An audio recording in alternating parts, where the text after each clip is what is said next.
안녕하세요. 저는 50대 남자입니다. 날씨가 쌀쌀해졌는데 다들 건강은 괜찮으신가요? 겨울에는 감기에 걸리기 쉬우니 건강관리 유의하시길 바랍니다.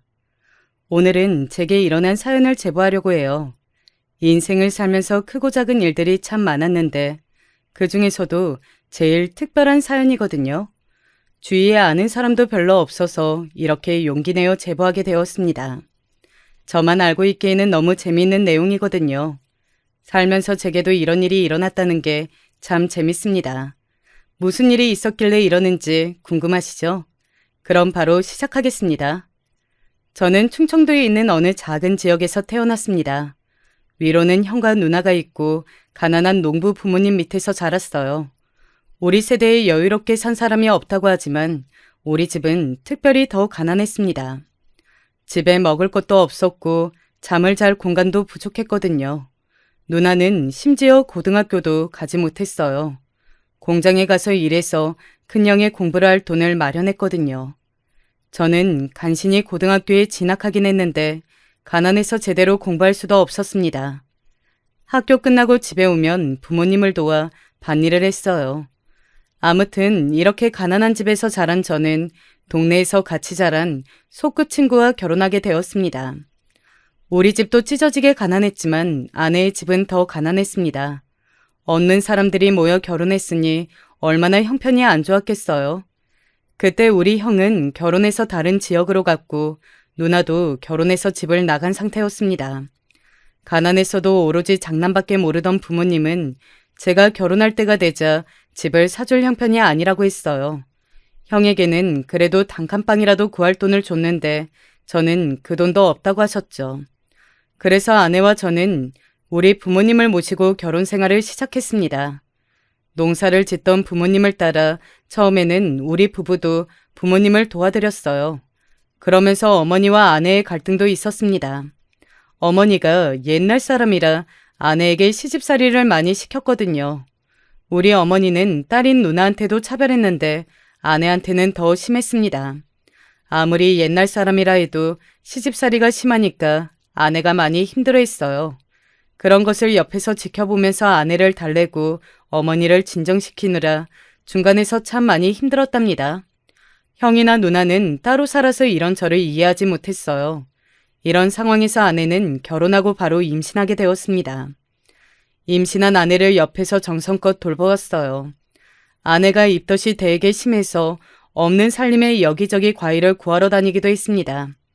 어머니가 역시 그런 아내에게 구박도 하셨지만 최대한 제가 할 수 있을 만큼 어머니를 진정시켰어요. 아내는 무사히 아이를 낳았는데 성별은 딸이었습니다. 저는 아이의 성별은 하나도 중요하지 않았어요. 부모님은 대놓고 아들이 아니라고 아쉽다고 하셨는데 그때 태어나서 처음으로 부모님께 대들었습니다.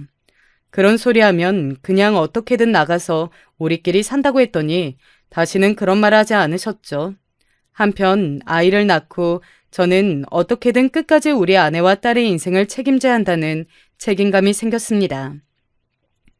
그래서 동네에서 아는 형님의 소개로 얼음을 배달하는 일을 시작했어요.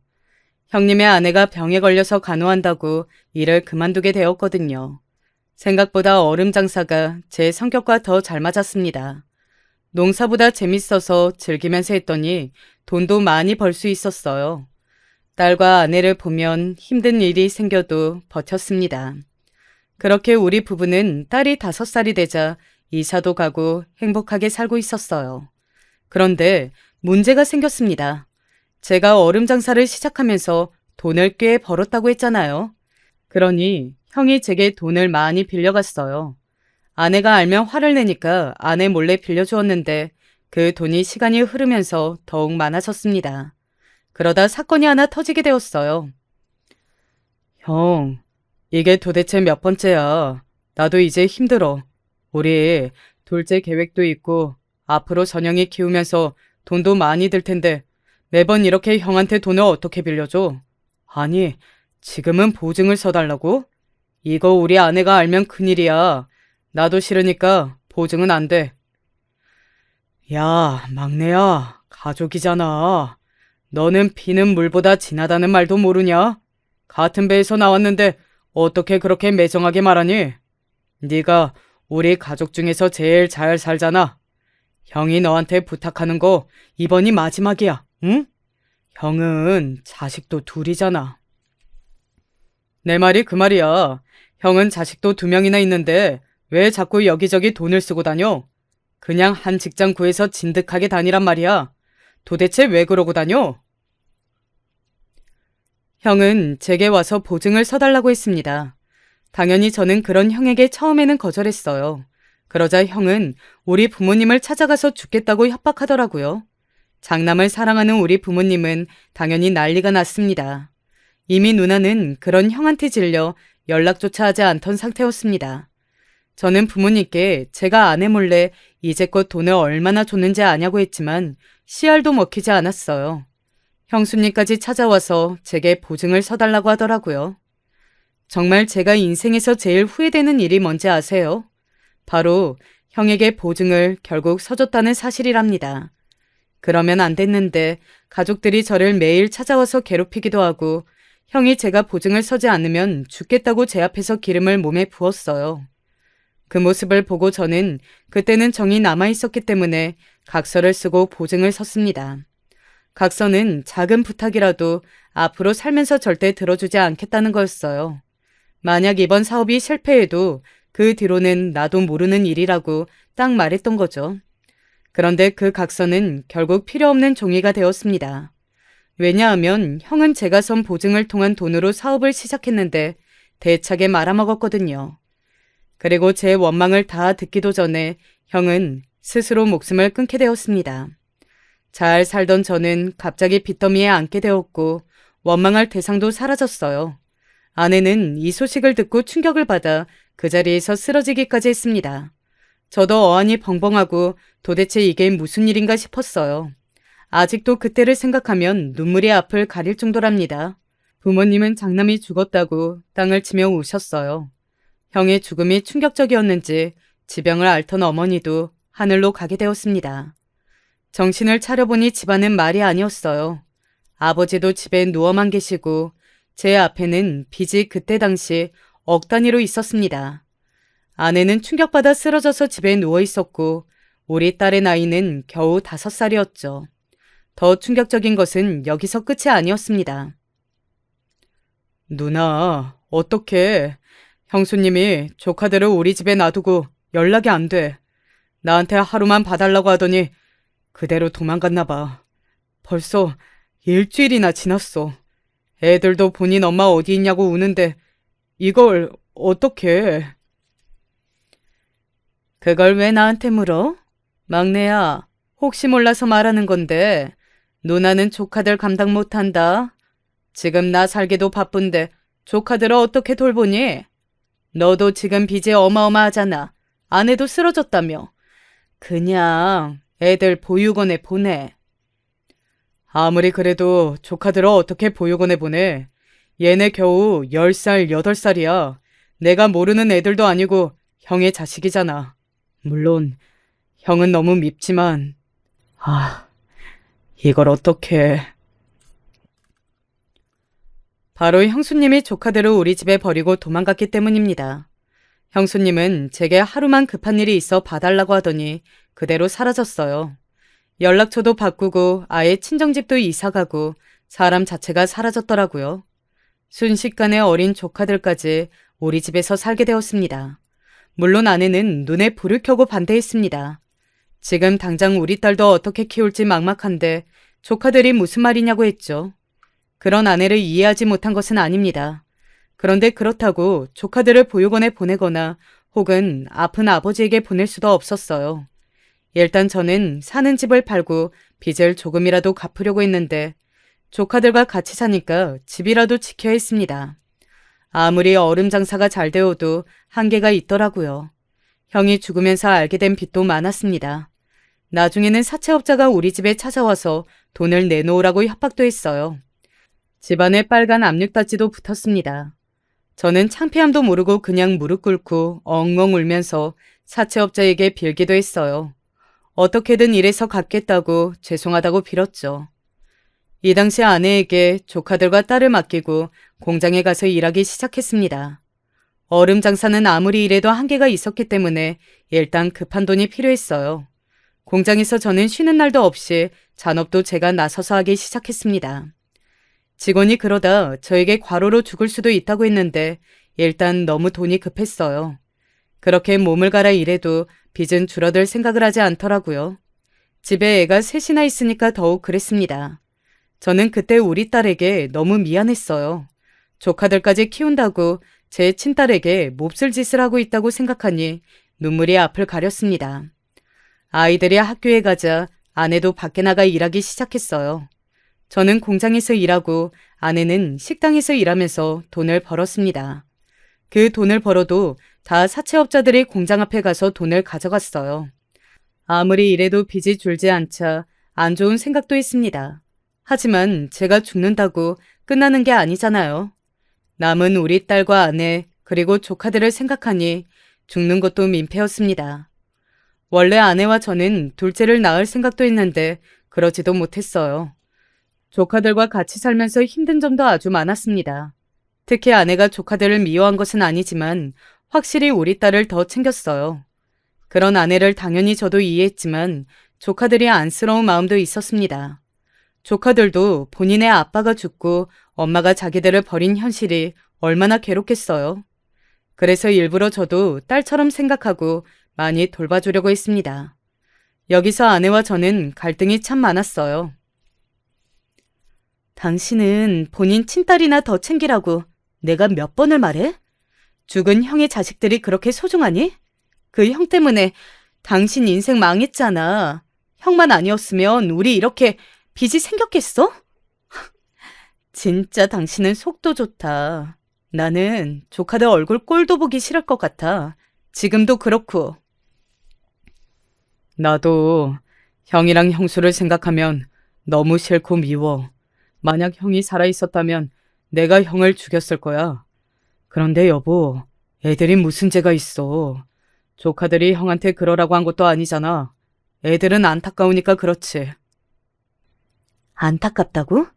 나는 우리 딸이 제일 안타까워. 남의 새끼들 안타깝다고 챙기다가 내 새끼가 굶어 죽게 생겼잖아. 난 이제 우리 딸만 챙길 거야.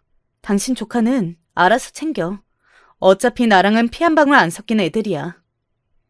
여보, 내가 미안해. 내가 더 많이 일할 테니까 너무 그러지 마, 응? 내가 다 잘못했어. 보증을 안 섰어야 하는 건데 어리석었어. 이런 나를 용서해줘. 내가 평생 잘할게. 아내는 제게 그렇게 말했어도 막상 조카들에게 매몰차게 밥을 주지 않거나 그러진 않았습니다. 겉으로만 저러고 속은 여린 사람이라는 것을 저는 이미 알고 있었어요. 그래서 아내에게 더 미안한 마음을 가지고 있었습니다. 너무 다행히도 조카들과 우리 딸은 자기들끼리 문제가 없었어요.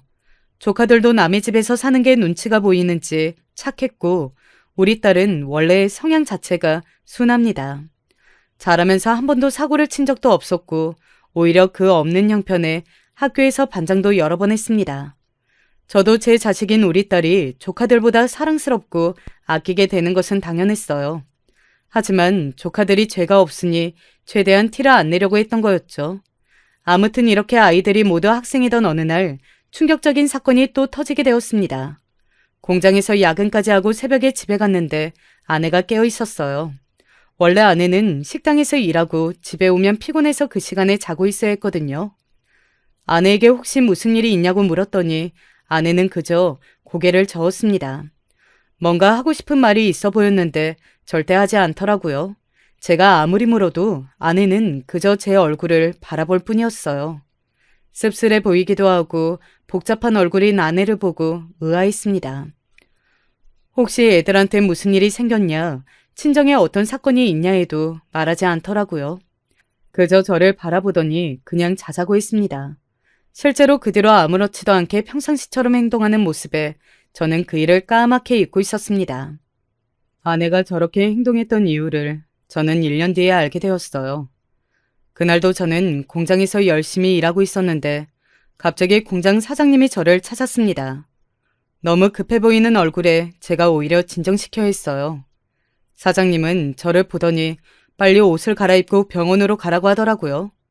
제가 무슨 일이 있냐고 했더니 아내가 피를 토하고 쓰러졌다는 충격적인 소식을 듣게 되었습니다. 순간 저는 머리를 망치로 한 대 맞은 것 같은 기분이 들었어요. 손에 들고 있던 장비도 놓치고 일단 정신없이 옷을 갈아입었습니다. 손이 마구 떨리고 호흡도 제대로 할 수가 없었어요. 그런 저를 사장님이 직접 차를 태워 병원으로 데리고 가셨습니다. 병원에 도착하니 딸이 아내 옆에서 엉엉 울고 있었어요. 그런 딸을 달래면서 의사에게 도대체 우리 아내가 무슨 원인으로 이랬는지 물어봤습니다. 그리고 저는 의사의 입에서 나온 말을 듣고 충격에 빠졌어요. 위암 말기입니다. 이 정도면 환자분이 상당히 힘드셨을 텐데요. 평소에 눈치채지 못하셨나요? 이 상태가 될 때까지 어떻게 참았는지 의학적으로도 신기할 정도예요. 유감이지만 지금 온몸의 암세포가 전이된 상태입니다. 항암을 한다고 해도 나아지지 않을 거예요. 네? 선생님, 어떻게 치료 방법은 없을까요? 제가 어떻게든 돈은 마련할게요. 우리 아내 평생 저 때문에 고생만 했단 말이에요. 선생님, 제발요. 제발 우리 아내를 살려주세요. 저도 안타깝지만 지금은 정말 제가 해드릴 수 있는 것이 없습니다. 현대의학으로는 불가능이에요. 환자분이 병원에서 생을 마감하는 것보다 집에서 편히 쉴 수 있게 하는 것이 오히려 나을 수도 있습니다. 의사는 우리 아내가 위암 말기 환자라고 하더라고요. 지금은 병원에서 해줄 수 있는 치료도 없다고 했습니다. 아내가 혼자 많이 힘들었을 텐데 이제껏 몰랐냐고 하더라고요. 저는 그때야 왜 아내가 1년 전에 밤에 깨어 있었는지 알게 되었습니다. 아내는 그동안 제게 일부러 말하지 않았던 거였어요. 암에 걸려서 몸이 아픈데도 식당에 가서 1원이라도 더 벌려고 했던 거였습니다. 또 암을 치료하려면 병원비도 들잖아요. 그 돈이 아까워서 아파도 혼자 참았다는 것을 알자 저는 도저히 견딜 수가 없었습니다. 너무 슬퍼서 공장도 안 나가고 집에서 소주를 물처럼 마시면서 혼자 엉엉 울었어요. 나중에 딸이 제게 말하길 아내가 종종 아파하는 모습이 보였다고 하더라고요. 그래서 아프냐고 그러면 절대 아픈 게 아니라고 딸한테 그랬대요. 혹시라도 식구들이 눈치챌까봐 일부러 숨긴 아내에게 너무 미안해서 말이 나오지 않았습니다. 돈이 뭐라고 아내를 저렇게 힘들게 해야 하는지 알 수가 없었어요. 아내가 깨어나자 제가 왜 말을 안 했냐고 물었습니다. 그러자 아내는 희미하게 웃으면서 본인은 다 괜찮다고 했어요. 아픈 것은 견디면 되고 치료할 수 없으면 죽으면 된다고 하더라고요. 그러면서 본인 병원비보다 조카들과 딸의 한 끼가 더 소중하다고 하는 말에 저는 아내를 원망했습니다. 그게 지금 무슨 말이야? 나는 당신이 없으면 이 세상을 어떻게 살지 감도 오지 않아. 내가 그동안 당신한테 힘든 일만 시켰는데 어떻게 손도 못 써보고 죽으면 어떡해.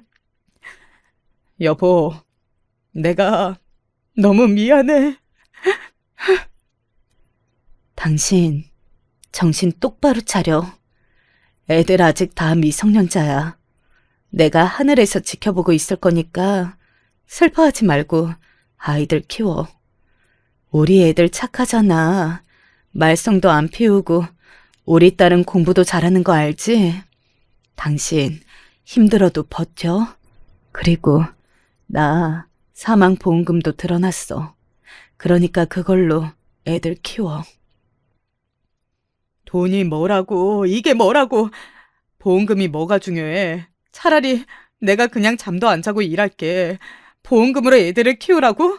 나는 내가 죽어도 이래도 좋으니까 당신하고 살고 싶단 말이야. 여보, 그만해. 나는 진짜 괜찮아. 내가 일부러 그렇게 결정한 거야. 그러니까 당신은 행복하게 살아. 알겠지? 나는 당신이 제발 행복했으면 좋겠어. 당신은 착한 사람이야. 아내는 저 몰래 사망보험금도 들어놓은 상태였습니다. 그렇게 아내는 병원에 실려가고 몇 주 지나지 않아 하늘로 가게 되었어요. 장례식장에 장모님과 장인어른이 오셨는데 장모님은 저를 마구 때리면서 원망하셨습니다. 저는 그런 장모님께 아무 말도 말할 수가 없더라고요. 너무 슬펐고 또 죄송했습니다. 장모님은 아내가 떠나자 조카들을 당장 내보내라고 하셨어요. 조카들이 장례식장에 있었는데 조카들에게 무슨 낯짝으로 같이 사냐고 원망하셨습니다. 장모님은 조카들 때문에 당신 딸이 죽었다고 생각하셨어요. 남의 집 자식을 키우느라 아내가 하지 않아도 되는 고생을 많이 했다고 주장하셨죠. 그런 장모님의 마음을 이해하지 못한 것은 전혀 아니었습니다. 제가 장모님이라도 그렇게 생각할 것 같았어요. 그리고 저는 형이 죽고 나서 되는 일이 전혀 없었어요. 너무 지칠 대로 지쳐서 다 놓고 어디로 떠나고 싶더라고요. 아내까지 옆에 없으니까 삶의 의미를 전혀 몰랐습니다. 그때 제게 가장 힘이 되어준 것은 우리 딸이었어요. 우리 딸은 제 자식이지만 진짜 예쁘게 생겼고 마음씨도 착합니다. 이런 딸이 제 자식이라는 것이 신기할 정도예요. 딸이 특히 아내와 똑같이 생겼는데 그래서 저는 아내가 죽고 딸과 더 애틋해졌습니다. 또 애틋해지게 되는 사연이 하나 발생했어요. 바로 연락이 끊겼던 형수가 저를 찾아왔습니다. 그때 조카들의 나이가 둘 다 고등학생이었는데 형수는 거의 10년 만에 저를 찾아왔어요. 그러더니 제게 조카들을 데리러 왔다고 하더라고요. 황당해하는 제게 형수는 돈이 많은 사업가와 재혼하게 됐다고 말했습니다. 그런데 나이도 많아 자식을 못 가질 것 같으니 예전 남편인 우리 형과 낳은 조카들을 데리러 왔다고 하더라고요.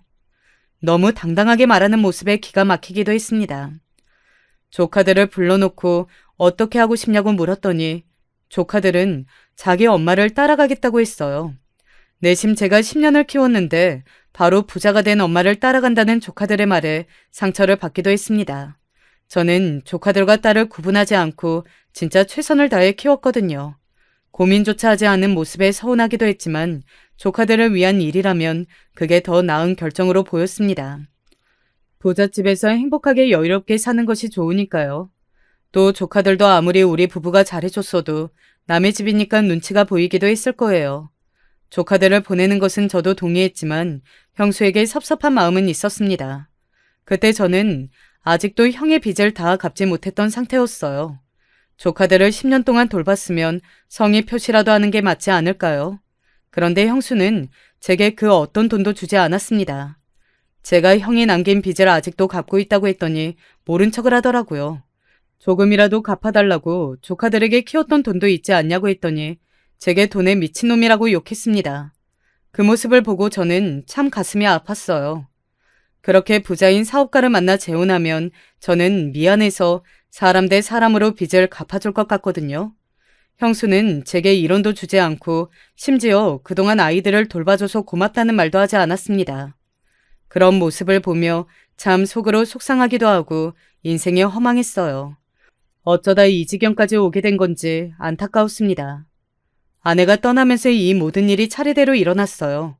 그래서 정신을 차리니 이 세상에는 딸과 저 둘만 남아 있었습니다. 아버지는 이미 돌아가신 지 오래였고요. 우리 딸은 정신없는 와중에도 혼자 열심히 학교에 다녔어요. 아직 중학생이라 어린 나이였는데 혼자 일어나서 밥을 차려 먹고 교복도 빨아서 입었습니다. 엄마의 빈자리가 느껴질 텐데 그 어린 딸은 오히려 저를 달랬어요. 공허함에 아무것도 하고 싶지 않았던 제가 밥도 먹지 않고 누워있자 딸은 저를 걱정했습니다. 그러면서 본인이 밥과 반찬을 만들었으니 먹으라고 하더라고요. 그 모습을 보고 저는 정신을 차렸습니다.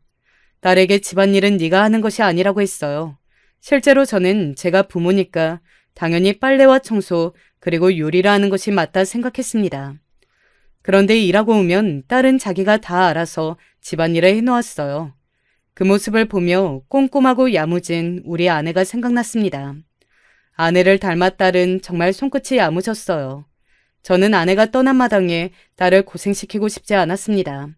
그래서 일부러 딸이 잘 때 혼자 몰래 집안일을 하기 시작했죠. 혼자 딸을 키워야 하니 공장은 그만두게 되었습니다.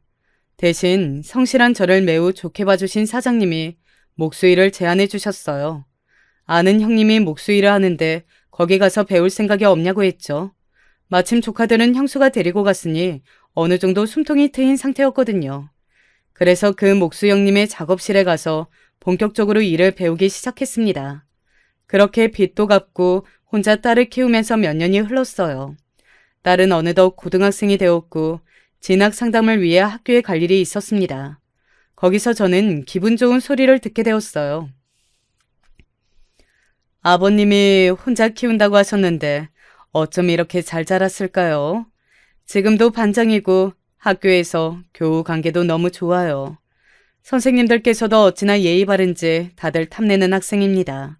그리고 무엇보다 성적도 우수해요. 본인이 희망하는 학교가 교대라고 하더라고요. 선생님이 되고 싶다는데 충분히 갈 성적이 됩니다.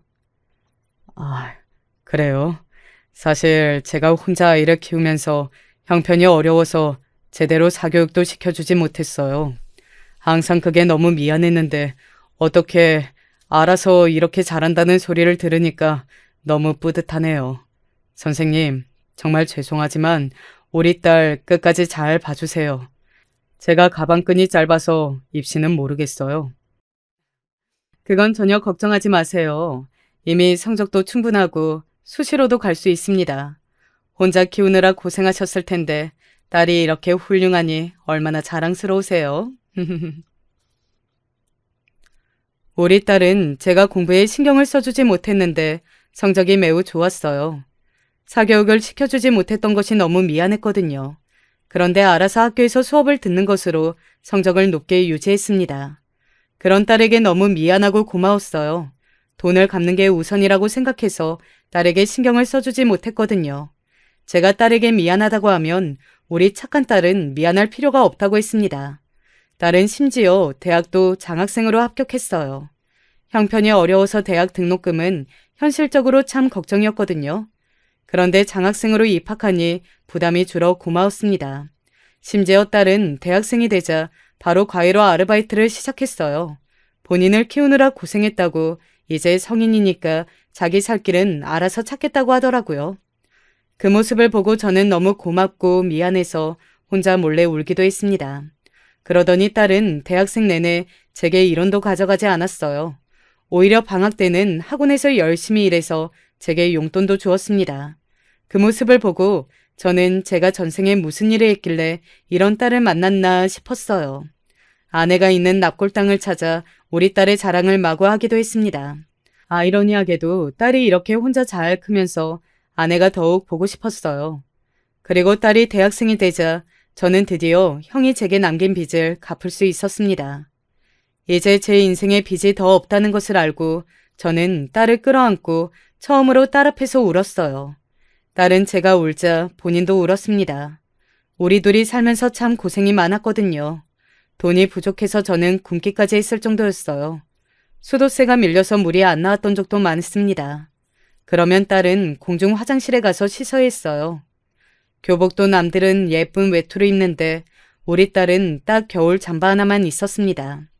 그게 너무 미안했고 아직도 한이 맺혀 있을 정도예요. 공부하느라 예민할 텐데 이사도 몇 번이나 갔는지 몰라요. 이런 비참한 상황에도 엇나가지 않고 혼자 공부해서 대학에 입학한 딸이 대견하고 자랑스러웠습니다. 딸은 대학을 졸업하고 바로 임용고시를 보고 합격해서 선생님이 되었어요.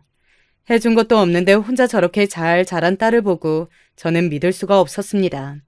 이제 빚은 없었고 딸도 직장인이 되었지만 그렇다고 여유로운 환경은 아니었어요.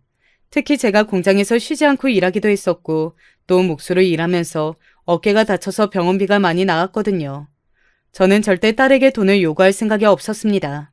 그래서 혼자 몫으로 일하면서 번 돈으로 충당했어요. 딸이 명절과 생일 때 돈을 챙겨주어서 그나마 다행이었습니다. 그때 당시 제 소원이 있다면 바로 딸이 좋은 남자를 만나 결혼하는 거였어요. 하지만 또 속으로 드는 생각은 제가 혹시라도 우리 딸에겐 누가 되지 않을까 걱정했습니다. 현실적으로 결혼할 때는 본인도 중요하지만 집안이 중요하잖아요. 가난하고 아내도 없이 혼자 사는 저를 과연 어떤 사위가 좋아할까 싶었습니다. 그리고 딸은 교사로 일하고 몇 년이 지나자 결혼할 상대라고 어떤 남자를 데려왔어요. 제게 인사시키고 싶다는 말에 저는 며칠 전부터 긴장하기 시작했습니다. 너무 긴장이 심하게 되어 소화도 되지 않아 소화제까지 사 먹었어요. 딸은 그 모습을 보더니 제게 말했습니다. 아빠, 뭘 그렇게 긴장해. 아빠한테 잘 보이려고 노력해 하는 사람이 내 남자친구야. 아빠가 왜 긴장하는 거야? 그러지 말고 나랑 결혼해서 평생 살 사람이니까 아빠가 꼼꼼히 봐. 나는 우리 아빠가 반대하는 결혼은 하고 싶지 않아. 그냥 아빠가 가난하고 또 가진 게 없으니까 미안해서 그렇지. 듣기로 사위가 될 사람의 직업도 변호사라며 바깥 사돈도 변호사라 돈이 많다고 하던데 너무 차이가 나니까 괜히 위축되네. 아빠, 아무리 그래도 그렇게 소화제까지 먹을 정도로 긴장하면 어떡해. 나는 우리가 그동안 너무 가난하게 비참한 생활을 하고 살았으니까 앞으로는 그렇게 살기 싫어. 우리 아빠, 내가 이제 호강시켜줄게. 알았지? 사위가 될 사람은 직업이 변호사였습니다. 딸은 지인 소개로 만났다고 했어요. 사실 제 딸이지만 우리 딸이 직업도 좋고 무엇보다 정말 예쁘게 생겼거든요. 인기가 많은 것은 저도 알고 있었어요. 그런데 변호사를 만나 결혼한다고 하니 저도 기뻤습니다. 딸이 고생하지 않길 바라는 마음은 제가 누구보다 컸습니다. 그렇게 사위를 처음 봤는데 사위는 생각보다 훤칠하더라고요. 직업이 좋아서 그런가 인상도 좋았고 돈도 많아 보였습니다. 처음 본 사위에게 저는 다른 것은 모르겠고 우리 딸을 평생 행복하게 해달라고 했습니다. 저는 진심으로 그거면 바랄 게 없었거든요. 사람이 좋아 보이는 사위를 보고 마음이 놓였습니다. 그리고 딸도 예비 시댁의 인사를 갖고 그렇게 순조롭게 결혼 진행이 되는 줄 알았어요.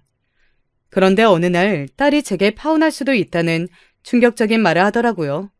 도대체 무슨 일이 있었냐고 하니까 예비 시댁에서 무리하게 혼수와 예단을 요구했다고 했습니다. 무려 종이에 목록을 만들어줬다고 하더라고요. 제가 어디 보자고 하니 딸은 이미 찢어서 버렸다고 했습니다. 그러면서 자기는 이런 집에 시집가고 싶은 마음이 없다고 하더라고요. 됐다고 제게 신경 쓰지 말라고 말하고 딸은 본인 방으로 들어갔습니다. 그리고 친한 친구에게 연락하는 소리가 들렸어요. 마구 욕하는 말을 방문에 귀를 대고 들었습니다. 딸의 말을 들어보니 예비 시댁에서 원하는 금액이 생각보다 매우 크기는 하더라고요. 그 돈을 줄 수 없는 제 현실이 너무 싫었습니다. 자괴감이 들고 하나밖에 없는 딸에게 너무 미안했어요. 제가 형에게 보증을 서지 않았더라도 이렇게 비참한 기분이 들지 않았을 텐데 진심으로 후회했습니다. 살면서 보증에 관한 후회를 수도 없이 했는데 이날이 제일 크게 후회한 날이었어요. 그래봤자 이미 죽은 형은 말이 없었지만요. 그리고 저는 딸이 그 사위를 얼마나 좋아했는지 알고 있었어요. 대학생 때 만났던 남자친구도 누군지 알고 있는데 그 친구들을 만날 때와는 전혀 달랐거든요. 딸이 사랑하는 사람과 만나서 행복하게 결혼 생활을 하는 것을 바랐던 저는 고민을 하기 시작했습니다. 이 사정을 같이 일하는 목수 형님께 말했더니 선뜻 돈을 빌려준다고 하셨어요. 저랑 몇 년 동안 일하면서 정들기도 했고 제가 일을 잘하니까 주는 선물이라고 했습니다. 그러면서 제가 목숨보다 소중히 여기는 우리 딸의 결혼 선물이라고 하셨죠. 저는 그 소식을 듣고 딸에게 가서 예단과 혼수 비용을 제가 대준다고 했어요. 그러자 딸은 아빠가 어디서 돈을 구했냐고 묻더라고요. 사정을 다 설명하자 딸은 아주 환하게 웃으면서 고맙다고 아빠가 최고라고 했습니다. 좋아하는 모습을 보니 역시 결혼하고 싶지 않다는 딸의 말이 거짓이라는 것을 알게 되었습니다. 딸과 둘이 살았던 기간이 길어 눈빛만 봐도 무슨 말을 하는지 아는 상태였거든요. 그렇게 무리하게 혼수와 예단을 준비하고 상견례 날짜를 잡았습니다. 원래 상견례를 먼저 하고 혼수나 예단을 준비하려고 했는데 예비 사돈의 일정이 너무 바빠서 그렇게 된 거였어요. 아무튼 상견례 자리에는 저 혼자 나가게 되었습니다. 아내가 없기도 했고 누나랑은 이미 연락을 끊긴 지 너무 오래라 연락할 수도 없었어요. 사위는 형이 한 명 있었는데 우리 쪽이 쪽수가 상대적으로 적어 걱정했습니다. 역시나 저는 전날부터 긴장되어 청심환까지 먹은 채로 나가게 되었어요. 예비 사돈을 처음 본 소감은 두 분이 다 기가 굉장히 세게 보인다는 거였습니다. 바깥 사돈은 변호사였는데 누가 봐도 전문직인 것처럼 보였어요. 강남에 있는 고급 한정식집에서 만났는데 분위기가 참 어색하더라고요. 무슨 말을 해야 할지도 몰라서 열심히 웃었던 기억이 납니다. 제가 직업이 목수라고 하자 예비 사도는 제게 작업을 의뢰해도 되냐고 하셨어요. 실력이 부족하지만 맡겨주시면 제가 열심히 하겠습니다. 하하하하. 안 그래도 우리 딸이 결혼하니까 선물로 장식장을 만들려고 했거든요. 사돈께서 원하시는 작업물이 있으면 언제든지 맡겨주세요. 원하는 거 많습니다. 하하. 제 사무실에 있는 책상하고 책장이 오래되었거든요. 안 그래도 그래서 여기저기 알아보고 있었어요. 또 우리가 별장이 하나 있는데 그 별장에 공사가 필요해요. 마침 사돈이 목수니까 사돈께 부탁드리고 싶어요. 네, 같이 일하는 형님이 실력이 매우 좋아요. 그 형님하고 작업하면 반드시 사돈께서 만족하실 겁니다. 만약에 정말 생각이 있으시면 언제든지 주저하지 말고 연락 주세요. 하하하하. 저는 저 말이 그냥 형식상 하는 말이라고 생각했어요. 제가 직업이 목수니까 그냥 예의상 한 말이라고 생각했습니다. 사실 별장을 수리하는 거는 상당히 큰 공사거든요. 그런데 정말로 상견례를 하고 정확히 이틀 뒤에 사돈에게 먼저 연락이 왔습니다. 그러더니 제게 진짜 별장을 맡기고 싶다고 하셨어요. 그 말을 듣고 저는 너무 놀랐습니다. 왜냐하면 별장 수리는 돈이 상당히 많이 드는 일이거든요. 제가 같이 일하는 목수 형님께 이런 의뢰가 들어왔다고 하니 형님은 입이 귀에 걸렸습니다. 별장도 제가 생각했던 크기보다 훨씬 규모가 컸어요. 그래도 제 사돈이니까 값을 많이 깎아서 책정했습니다. 저도 이런 형님에게 진심으로 고마웠습니다. 그 공장은 규모가 커서 일하는 사람도 많이 써야 했습니다. 어차피 딸과 사위의 신혼집 문제로 결혼식은 1년 뒤에 할 예정이라 그 전까지만 끝내는 것으로 목표를 잡았어요. 같이 일하는 직원들에게 예비 사돈의 별장이니까 특별히 더욱 신경을 써달라고 했습니다. 해줄 수 있는 것도 없는데 이거라도 해주고 싶었거든요. 저는 원래 직원들에게 절대 작업으로 뭐라 하는 성격이 아니거든요.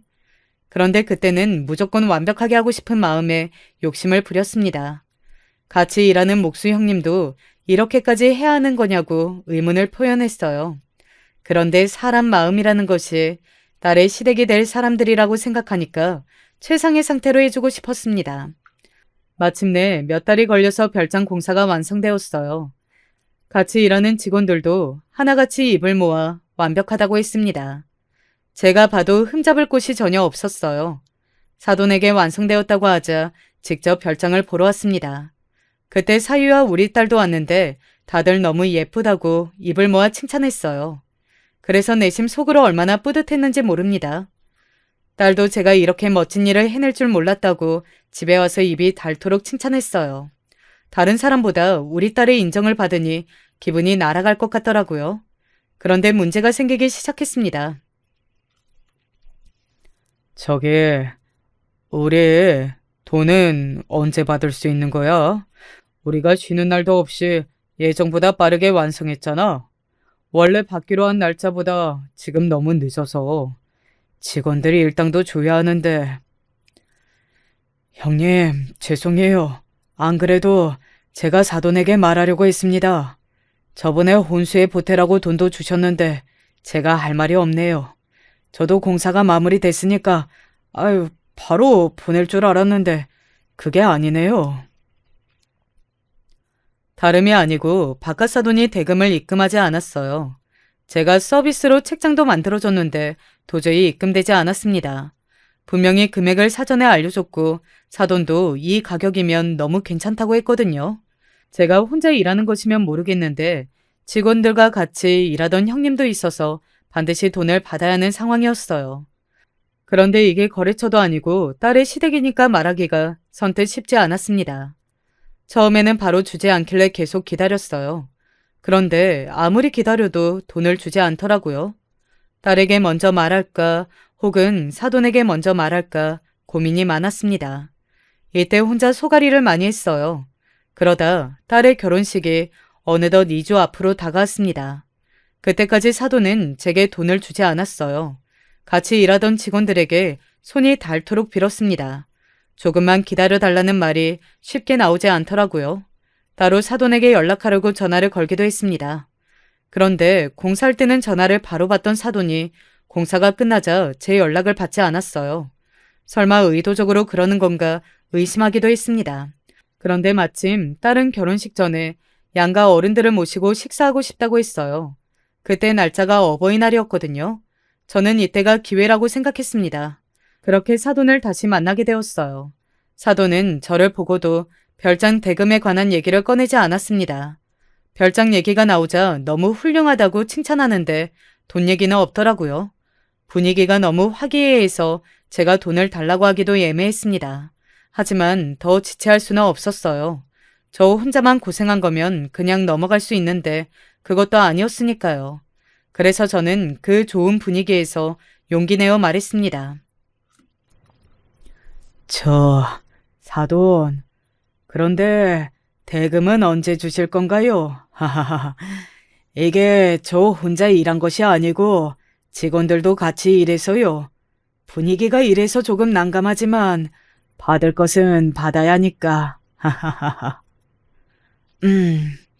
아이 섭섭하게 그게 무슨 소리세요? 우리 이제 가족인데 우리 사이에 무슨 돈을 받아요? 가격도 얼마 되지도 않던데. 아이 그 돈이 뭐라고 이 좋은 날의 분위기를 망쳐요. 아이 참 입맛 떨어지네. 죄송합니다. 저도 안 그래도 혼자 고민을 많이 했는데 이게 됐어요. 그 돈이 뭐라고 이렇게 사람을 무안하게 해요? 아 왜요? 내가 안 줄 것 같았어요? 참나 어이가 없어서. 줄게요.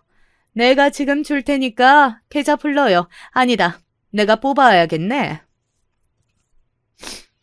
제가 힘들게 얘기를 꺼내자 사돈의 반응은 충격적이었습니다. 제게 대놓고 비아냥거리면서 그 돈이 뭐라고 이러냐고 하더라고요. 순간 너무 창피하고 딸에게 미안했습니다.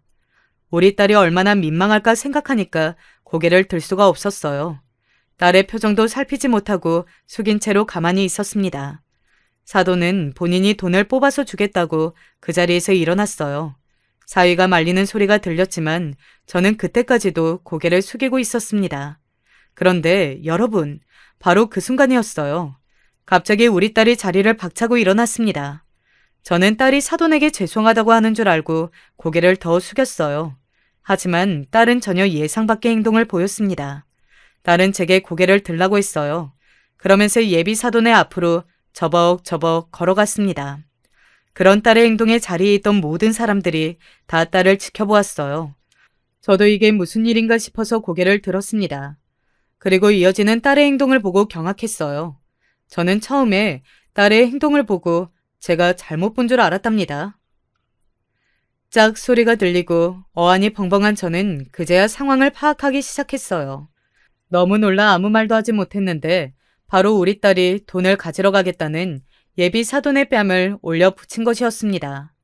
딸의 행동을 보고 그 공간에서는 순간 정적이 흐르고 아무도 나서지 못했어요. 몇 초 뒤에 사돈이 뺨을 부여잡더니 이게 무슨 짓이냐고 소리를 지르기 시작했습니다.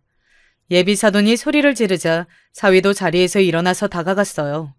예비 사돈은 뺨을 맞았다고 아프다고 날뛰기 시작했습니다. 솔직히 덩치도 큰 양반이 저러니까 좀 웃기긴 하더라고요. 그러자 우리 딸은 그런 사돈에게 맞서 소리를 질렀습니다. 이게 지금 뭐 하는 짓이야? 미쳤어? 미쳤냐고? 네가 감히 나를 때려? 이 망할 놈의 집구석. 역시 가난한 놈들은 이래서 안 돼. 거지처럼 자라서 배운 게 없네. 내가 가르치는 초등학생들도 가난하다고 사람 무시하면 안 된다는 것은 알아요. 지금 며느리 앞에서 사돈을 무시하고 싶어요? 우리 아빠가 얼마나 성실하게 나 키웠는데 네가 뭐라고 우리 아빠를 무시해? 너? 야, 너 미쳤어? 아들, 뭐 이런 거지 같은 년이 좋다고 결혼해? 여보, 경찰 불러. 나 폭행죄로 고소할 거야. 나도 너 같은 몰상식한 애비가 있는 집에 시집 못 가. 경찰? 그거 반가운 소리네. 당장 불러. 우리 아빠한테 돈 안 줬던 거 내가 고소할 거야. 부르라고 이 미친 인간아. 다른 사돈이 소리를 지르자 본인이 더 크게 소리를 질렀어요. 식당 직원들이 달려와서 말리고 난리가 아니었습니다. 사위가 중간에서 사돈과 딸을 말리느라 고생하더라고요. 딸은 당장 우리 아빠에게 사과하라고 사돈의 멱살까지 잡고 흔들었습니다. 여러분, 우리 딸이 원래 저런 성격이 절대 아니에요. 어렸을 때부터 순했고 또 너무 착해서 아내와 제가 진심으로 딸이 어디 가서 사기당할까봐 걱정했습니다. 다정하고 세심하고 조용한 편이었고 학교에서도 한 번도 사고를 친 적이 없어요. 오히려 학교 선생님들이 이렇게 착하고 공부를 잘하는 딸이 있다는 것을 부러워하셨죠. 저는 그래서 딸의 행동을 보고 너무 놀랐습니다. 저게 과연 내 딸이 맞나 싶더라고요. 그러면서 한편으로는 너무 뿌듯하고 기뻤습니다. 우리 딸이 저를 위해 저렇게 소리를 지른다는 것은 상당히 큰 위로가 되었거든요. 결국 직원들의 신고로 경찰이 오긴 했습니다. 예비사도는 본인이 변호사라 진심으로 우리 딸을 고소하려고 했으나 하지 못했어요. 왜냐하면 예비사위가 우리 딸을 너무 사랑했거든요. 자기 아버지에게 만약 우리 딸을 폭행죄로 고소한다면 평생 얼굴을 보지 않겠다고 말했대요. 사실 원래도 사위가 우리 딸에게 만나달라고 사정해서 만났던 거였어요. 딸이 직업도 좋고 워낙 얼굴이 예뻐서 인기가 많거든요. 그래서 예비사위는 어떻게든 파혼을 막으려고 애썼습니다. 저를 찾아와서 무릎까지 꿇고 울기도 했을 정도였어요. 장인어른, 제발 한 번만 용서해 주세요. 저는 우리 아버지가 돈을 안 줬다는 사실도 모르고 있었습니다. 우리 아버지의 행동을 한 번만 눈 감아 주세요. 네? 제가 결혼하면 부모님과 인연을 끊겠습니다. 야, 다시 한 번 더 찾아오면 나 그때는 경찰에 신고할 거야. 지금 너희 아빠 이미 죄 많은 거 알지? 다른 사람도 아니고 변호사가 그래도 되냐? 나는 애초에 너희 집은 돈도 재벌도 아니면서 우리 집 깔보는 거 마음에 안 들었어. 우리 딸은 그런 예비사위에게 다시는 찾아오지 말라고 으름장을 놓았어요. 사위가 아무리 빌어도 냉정하게 거절하더라고요. 그러면서 본인이 직접 예식장에 전화를 걸어 다 취소했습니다. 그러자 예비사위는 그러면 신혼집은 어떡하냐고 바보처럼 울었어요. 물론 우리 딸이 그건 알아서 퇴치했습니다. 야무지게 혼수는 다 빼서 우리 집의 낡은 가전제품과 바꿨어요.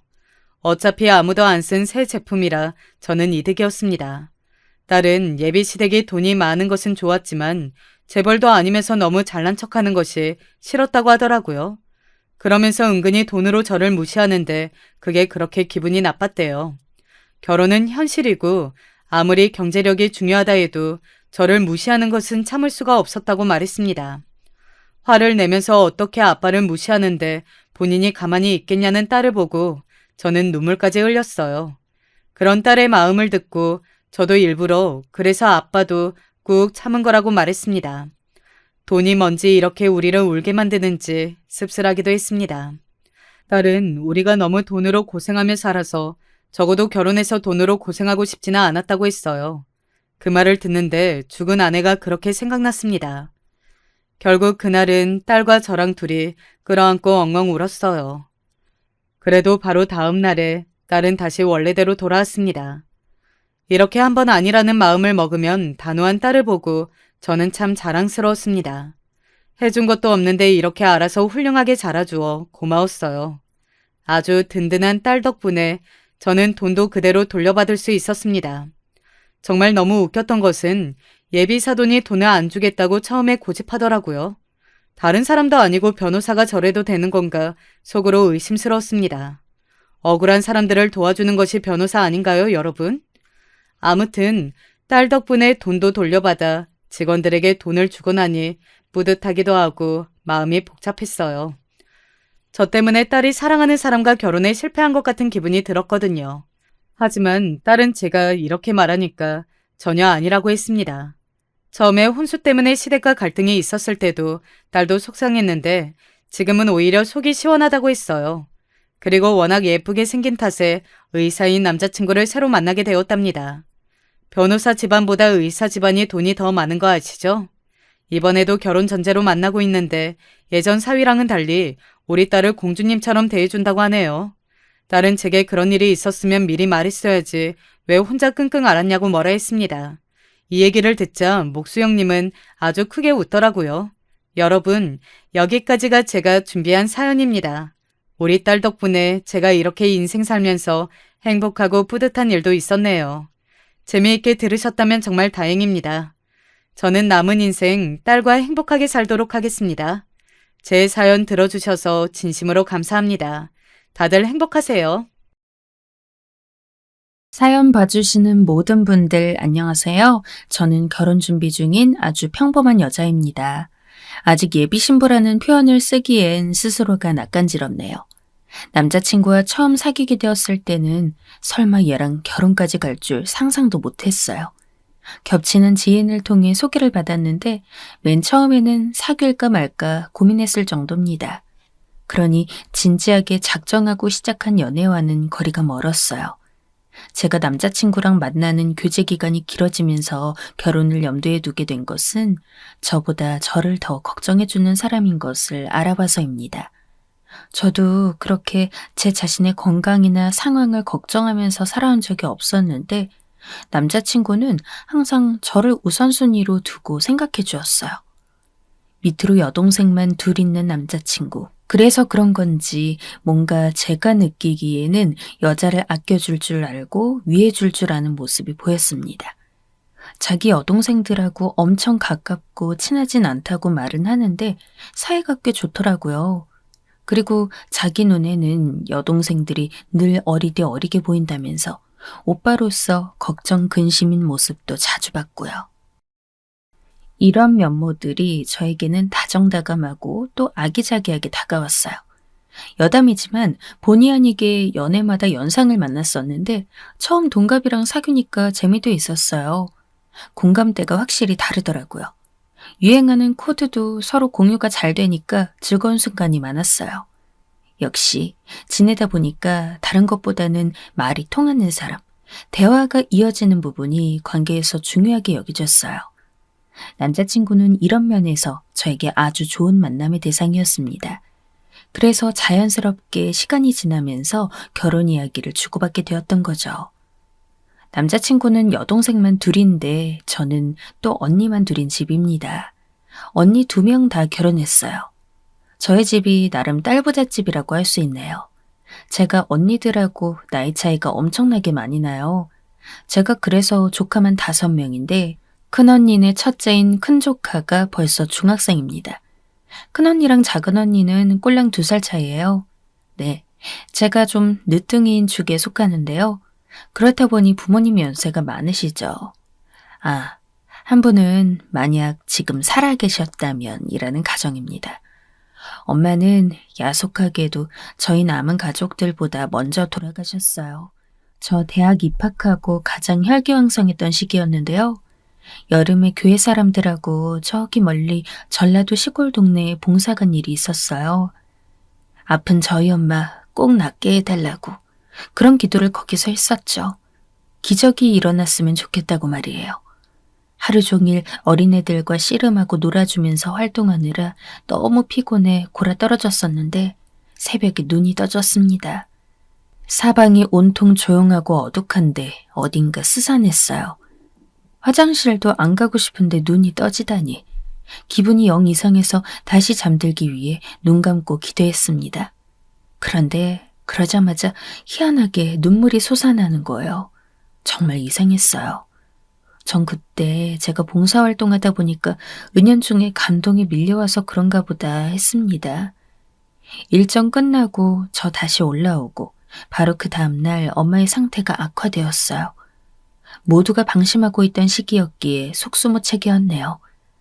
갑자기 나빠지더라도 이상하지 않은 상황이었지만 그 시기에는 엄마의 컨디션이 항상 괜찮았거든요.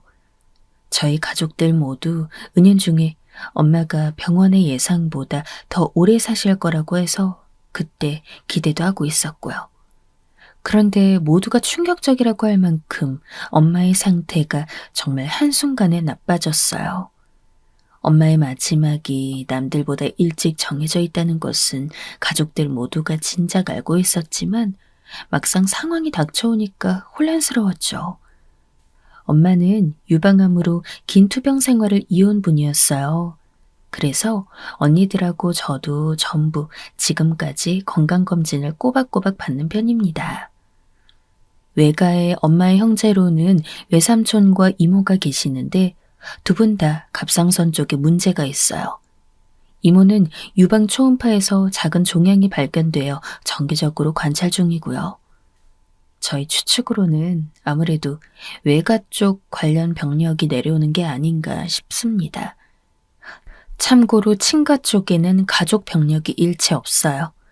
저희 엄마가 처음에 암이 유방에 생겼는데 돌아가실 때는 폐에 물이 가득 차서 이것 때문에 고통스러워 하셨어요. 숨이 막혀와서 자가호흡은 아예 불가능했습니다. 암이 폐로 전이가 되었던 거예요. 간절한 기도에도 불구하고 시한부 판정을 받게 되었으나 그래도 저희 가족들 모두 애써 웃으면서 지냈습니다. 엄마에게 남은 시간 동안 좋은 기억만 안겨드리고 싶다는 욕심들이 가득했죠. 특히나 언니들이 애를 많이 썼어요. 엄마가 손자, 손녀들을 정말 많이 예뻐하셨거든요. 제 눈에도 예쁜 조카들이었으니 엄마 눈에는 더 소중하게 비쳤을 거예요. 그런데 아무리 그래도 저 예뻐하신 것만 했을까 싶네요. 네가 아직 어린데 아직도 애기 같은데 엄마가 네 옆에 있어줘야 하는데 먼저 가려니까 눈에 밟힌다. 어떡하지? 엄마가 그렇게 말씀하시는 거 듣고 제가 정말 엉엉 울었었죠. 만족스러운 인생 살다가 떠난다고 살면서 나빴던 순간들보다 좋았던 순간들이 훨씬 많았기에 행복한 삶이었으니 미련이라 남기지 않겠다고 허심탄회하게 그러셨던 엄만데 단 하나 저를 더 지켜보지 못하고 떠나야만 한다는 게 아쉽다고 하셨어요. 나중에 결혼을 할는지 애는 낳을는지 너무 궁금한데 엄마가 좀 멀리서 지켜보고 있어도 되지? 우리 이쁜이 막내 계속 옆에서 지켜보고 싶은데 안 되나 봐. 이젠 안 될 것 같아. 가까이서 보기엔 이제 엄마가 너무 힘이 드네. 떠나던 당일에도 제 얼굴을 손으로 어루만져주며 배시시 웃으셨던 엄마는 정말 저의 엄마지만 고운 표정과 얼굴을 하고 있었어요. 아빠를 향해 말씀하시면서도 제 얘기는 빠뜨리지 않았고 강조를 하셨어요. 당신이 우리 막내 끝까지 지켜봐줘야 해. 결혼한다 그러면 꼭 좋은 사람하고 시켜주고 남 시선 신경 쓰지 말고 우리 막내가 정말 좋아한다는 사람하고 맺어주고 그러겠다고 약속해요. 산소주를 끼고 있음에도 숨이 가빠서 말씀하기 어려워하셨던 엄마의 마지막 유언 중 하나는 저를 잘 부탁한다는 것이었습니다. 아빠는 반드시 그렇게 하겠노라고, 그러니까 걱정 말라고 눈물로 엄마에게 답을 건네주셨죠. 엄마는 그 말씀하시고 나서 몇 분 후에 돌아가셨습니다. 긴 병마와의 사투였지만 죽음이란 한순간에 덮쳐오는 것이었습니다. 너무 허무하고 공허하고 그랬어요. 저희는 외가 쪽이 더 잘 살았어요. 그래서 엄마도 유전적으로 병을 얻게 되신 것이지 환경이 못 따라줬다거나 자기 관리가 부족해서 힘들었던 건 아니에요. 친가는 원래 잘 쳐줘봐야 서민층이었다고 해요. 가난하진 않지만 풍족하게 살진 않는 정도였다네요. 그런데 할아버지 할머니 두 분께서 과감하게 허리띠 졸라매고 돈이 생기는 족족 자식들 교육에 몰빵하셨다고 합니다. 정말 지원을 아끼지 않고자 하셨대요. 그런 판단과 투자는 성공이었죠. 큰아빠 댁은 지금 소유하고 있는 건물이 있어서 걱정 없이 편하게 지낼 수 있는 부잣집이라고 할 수 있고요.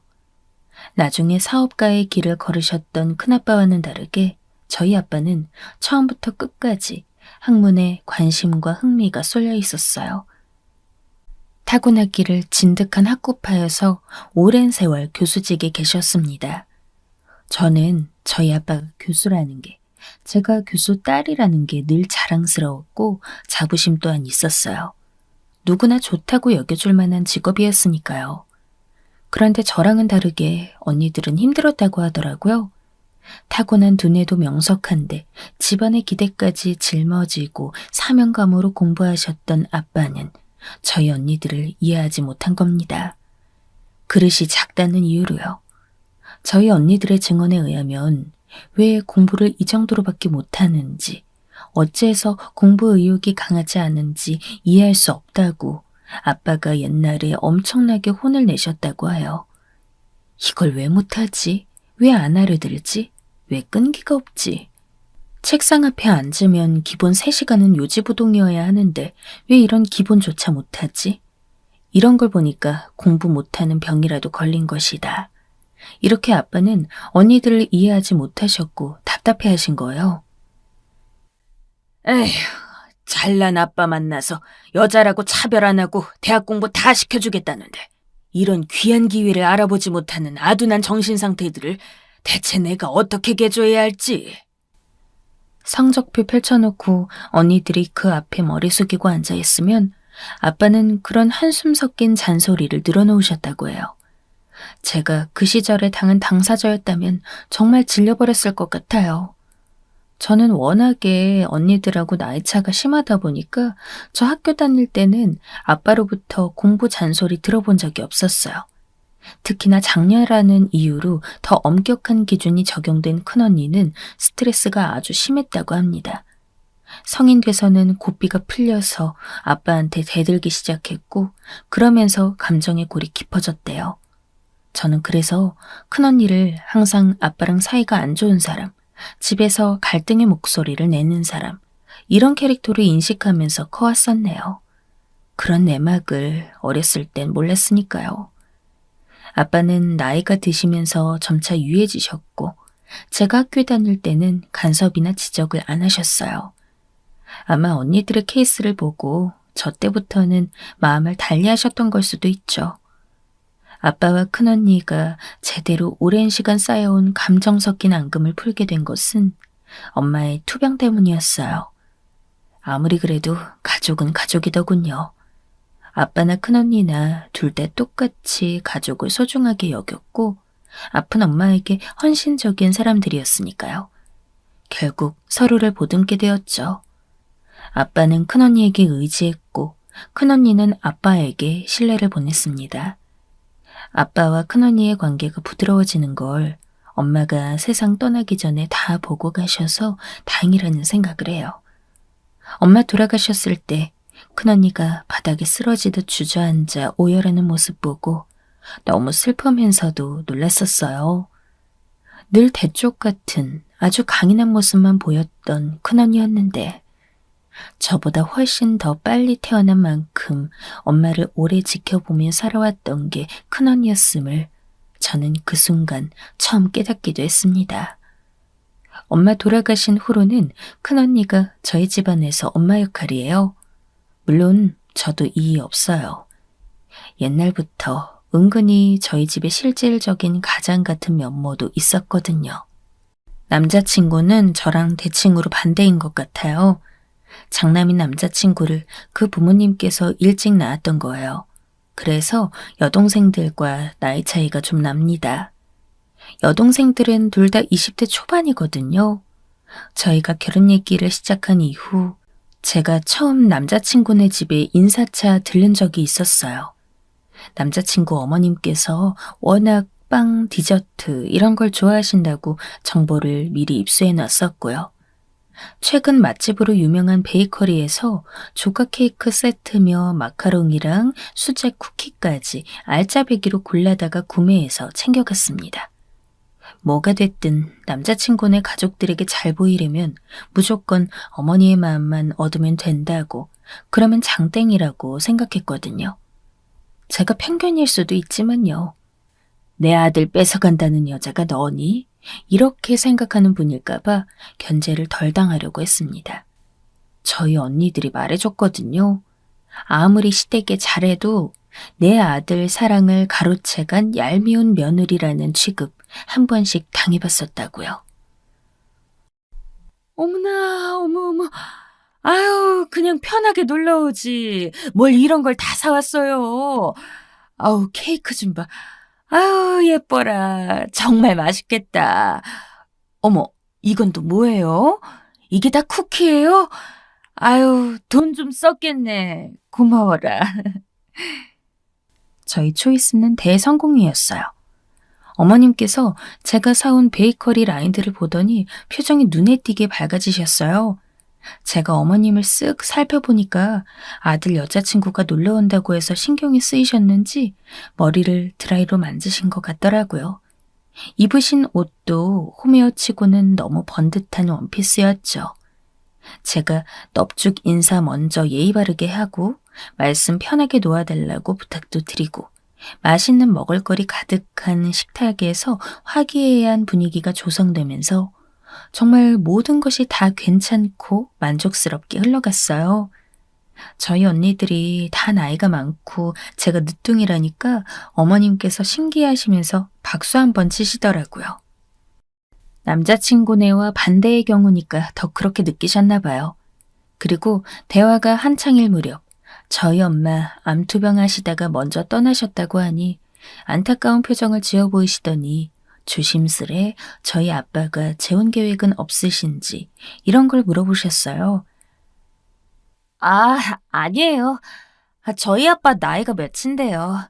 그 연세에 무슨 재혼을 하시겠어요. 전혀 생각 없으시대요.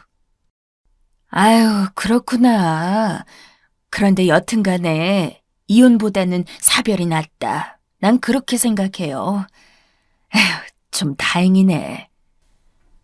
어머님의 말씀에 약간의 어폐가 있는 듯한 기분이 들었지만 저희가 깃든 기색이 전혀 아니어서 어머님 생각하기 나름이라고 여기고 저도 동의차 고개만 끄덕여드렸어요.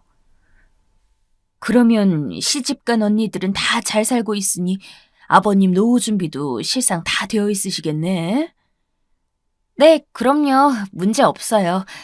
저희 집은요, 그냥 저만 잘 살면 되는 집이에요.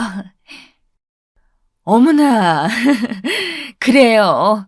앞으로 둘이 잘 지내면 되지. 어머님께서 저와 남자친구를 번갈아 쳐다보며 웃으시는데 뿌듯한 기분이 들더라고요. 단박에 인정받는 느낌이었어요. 다음엔 편하게 말 놓겠다며 어머니께서 말씀해 주시는데 다음이라는 게 자연스레 기약되는 것에 행복한 기분이 들었습니다. 그날 남자친구의 막내 여동생도 봤는데 너무 귀엽더라고요. 약속 나갔다가 집에 들어오는 길이라고 했어요. 갓 20살 나이에 꾸민답시고 옷도 차려입고 그랬던데 딱 저 옛날에 아무것도 모르고 무조건 화장은 힘줘서 하는 게 예쁜 거라고 여겼던 때의 모습을 보는 것 같았어요. 제 옛날 모습이 투영되면서 너무 귀엽고 풋풋하게 느껴지더라고요. 저도 모르게 속으로 결혼하면 착한 새언니가 되어줘야지 하는 생각을 하고 있었어요. 그리고 저는 저희 가족들 다 같이 모인 자리에서 남자친구랑 결혼하고 싶다는 의사를 땅땅 밝혔습니다. 다른 사람들은 그냥 놀란 리액션 한번 하고 말았는데 저희 큰언니가 눈에 힘을 주며 저한테 질문 폭탄을 날려댔어요. 임신해서 사고 친 건 아니냐, 걔 정규직 맞냐, 연봉은 정확히 얼마냐, 거기 가족 구성원이 어떻게 되냐 등등 질문이 끊임없이 나오더라고요. 갑자기 청문회도 아니고 정식 질의응답 시간이 펼쳐져서 저는 정신 바짝 차리고 큰언니가 쏟아내는 질문들에 답을 해야만 했습니다. 그러다 문득 아빠 쪽을 쳐다봤는데요. 아빠가 땅콩 과자를 드시는 둥 마는 둥 뭔가 생각에 잠겨 보였어요. 아빠는? 아빠 생각은 어때? 그래서 제가 아빠한테도 슬쩍 의견을 여쭤봤죠. 그랬더니 아빠가 안경을 고쳤으면서 씩 웃어 보였어요. 나는 네가 좋다면 까짓거 나도 찬성이다. 정말? 이렇게 한 번이 오케이 해주시는 거야? 안 그럴 게 뭐가 있냐?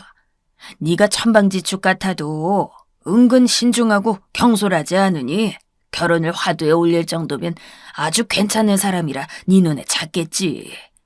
저번에 보니까 키도 훤칠하더만. 속내도 그만큼 훤칠하다면야 나무랄 데가 있을까?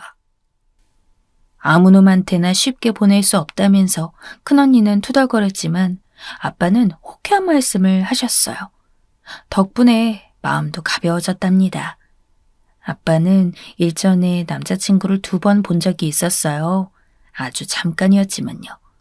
한 번은 남자친구가 저 집에 바래다 주러 왔다가 마주쳤었고 집 근처에서 딱 맞닥뜨리는 바람에 또 한 번 얼굴을 본 적이 있었어요.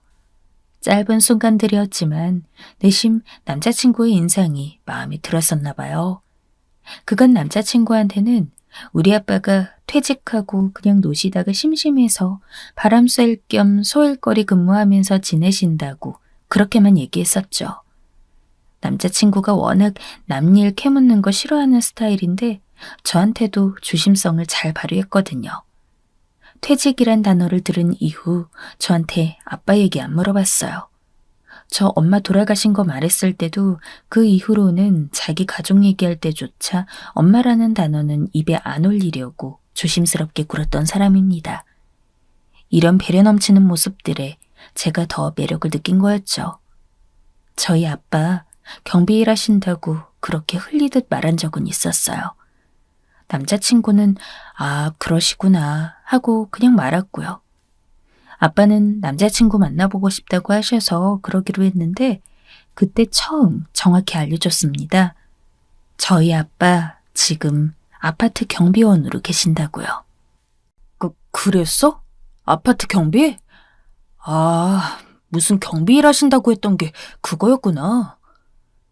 남자친구가 은근 놀란기색이었는데 그게 부정적인 그런 게 아니라 그냥 순수하게 놀란 반응이었어요.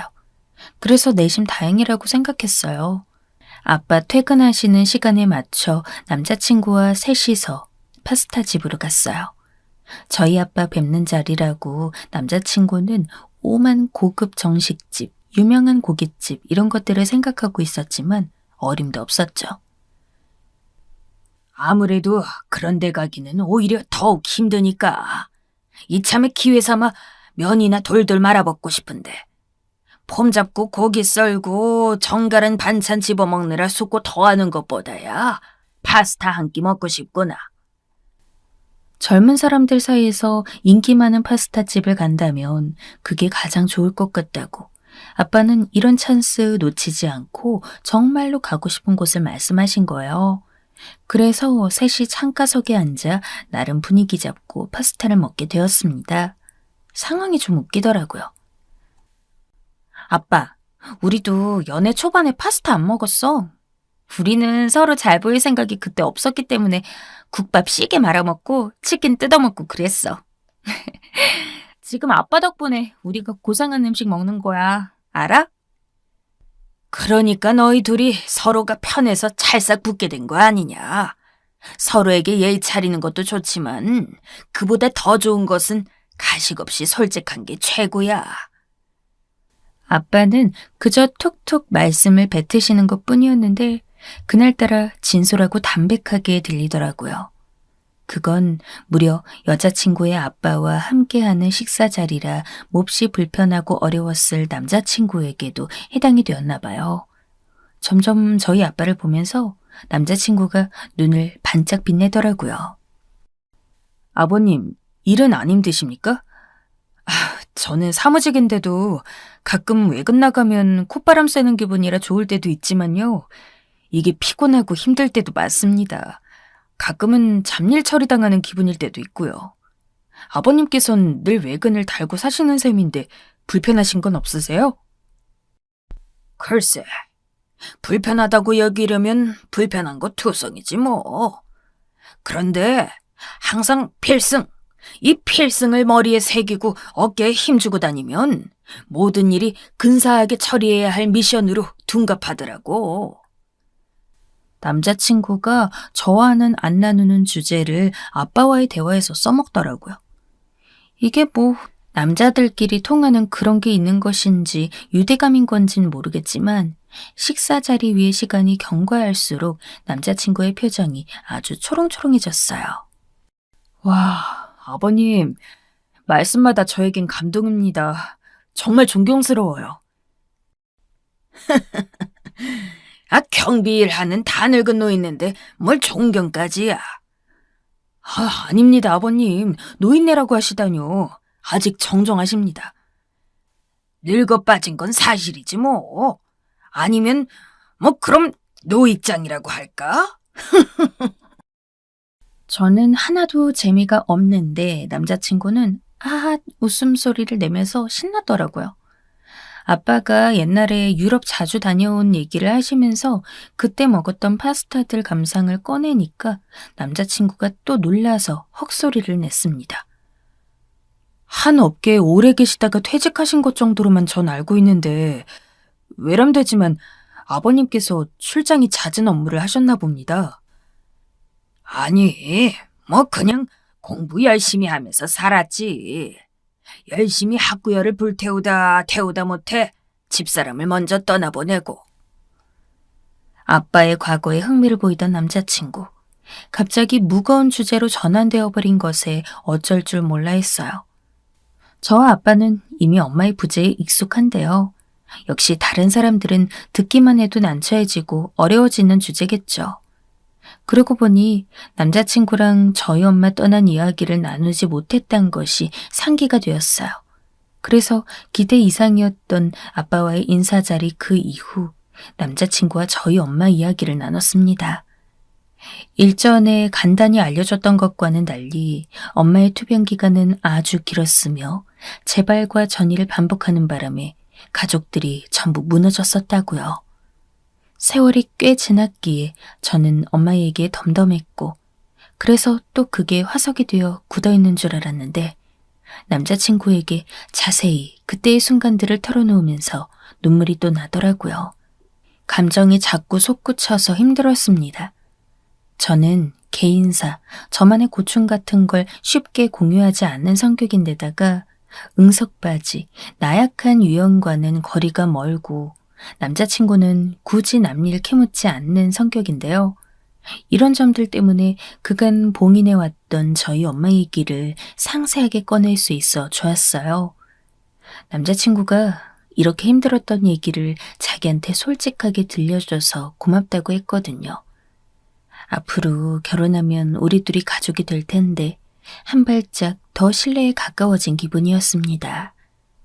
저는 엄마가 그렇게 떠나신 게 아빠가 경비 일하게 된 거랑 연관이 있다고 생각해요. 언니들과 다른 가족들도 다 그렇게 생각은 하고 있지만 겉으로 티를 안 냈을 뿐이죠. 집에만 있으니 답답하다고 등산도 독서도 지루함을 씻어줄 벗이 되어주진 못한다고 하시던 아빠가 어느 날 웬 경비원을 입에 올리셨을 때 많이 놀랐던 건 사실입니다. 오로지 공부, 연구의 길만 걸어오셨던 분이 경비일이라니 도저히 매치되지도 않았고요. 하지만 일상의 활력을 찾으셨다고 그렇게 말씀하시는데 그 누가 아빠를 만류할 수 있었겠어요? 그 후로 사무실 빌딩에서 경비원 옷 입고 앉아 계시는 나이 드신 분들을 보면 저희 아빠 생각이 나서 저는 목례라도 꼭 한 번씩 드리게 됐습니다.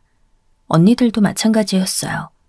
경비 아저씨들, 보안 요원분들께 싸가지 없게 굴지 말라고 조카들 교육을 싹 시켰으니까요.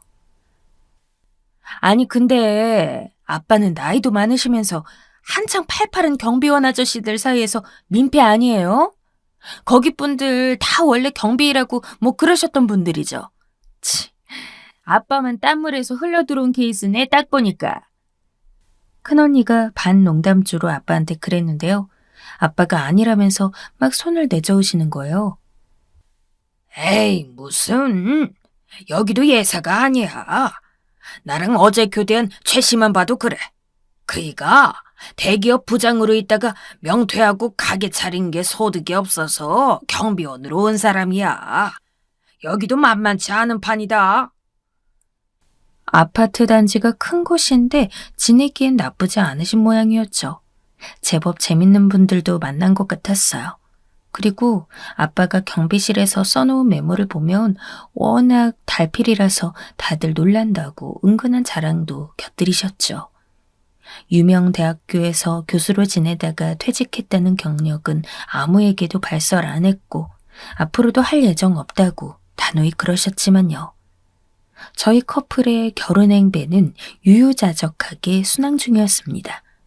서두를 것도 없이 저희는 느긋했어요. 그리고 남자친구 부모님께서 저를 저녁 식사에 초대해 주셨죠. 아버님께서 저를 몹시 궁금해하고 계신다는 소식이었어요. 집사람도 그렇게 칭찬을 하지. 우리 딸내미들도 너무 좋다 그러지. 그러니 내가 안 궁금하고 얼른 못 보고 배기겠어요? 한껏 신경 쓰고 간 자리에서 아버님은 대뜸 저 비행기 태우는 말씀을 해주셨어요. 그간 남자친구 편으로 어머님 선물 2번 들려보냈고 여동생들이 카페 가는 걸 좋아한다길래 음료 기프티콘을 써줬는데 그게 효과가 좋았던 것 같습니다. 어머님께서는 마당발이란 특징을 갖고 계신 전업주부였지만 아버님께서는 중소기업 임원직으로 근무하고 계셨어요. 그런 설명을 달고 배워서인지 부드러운 인상임에도 은은하게 카리스마가 뿜어져 나오더군요.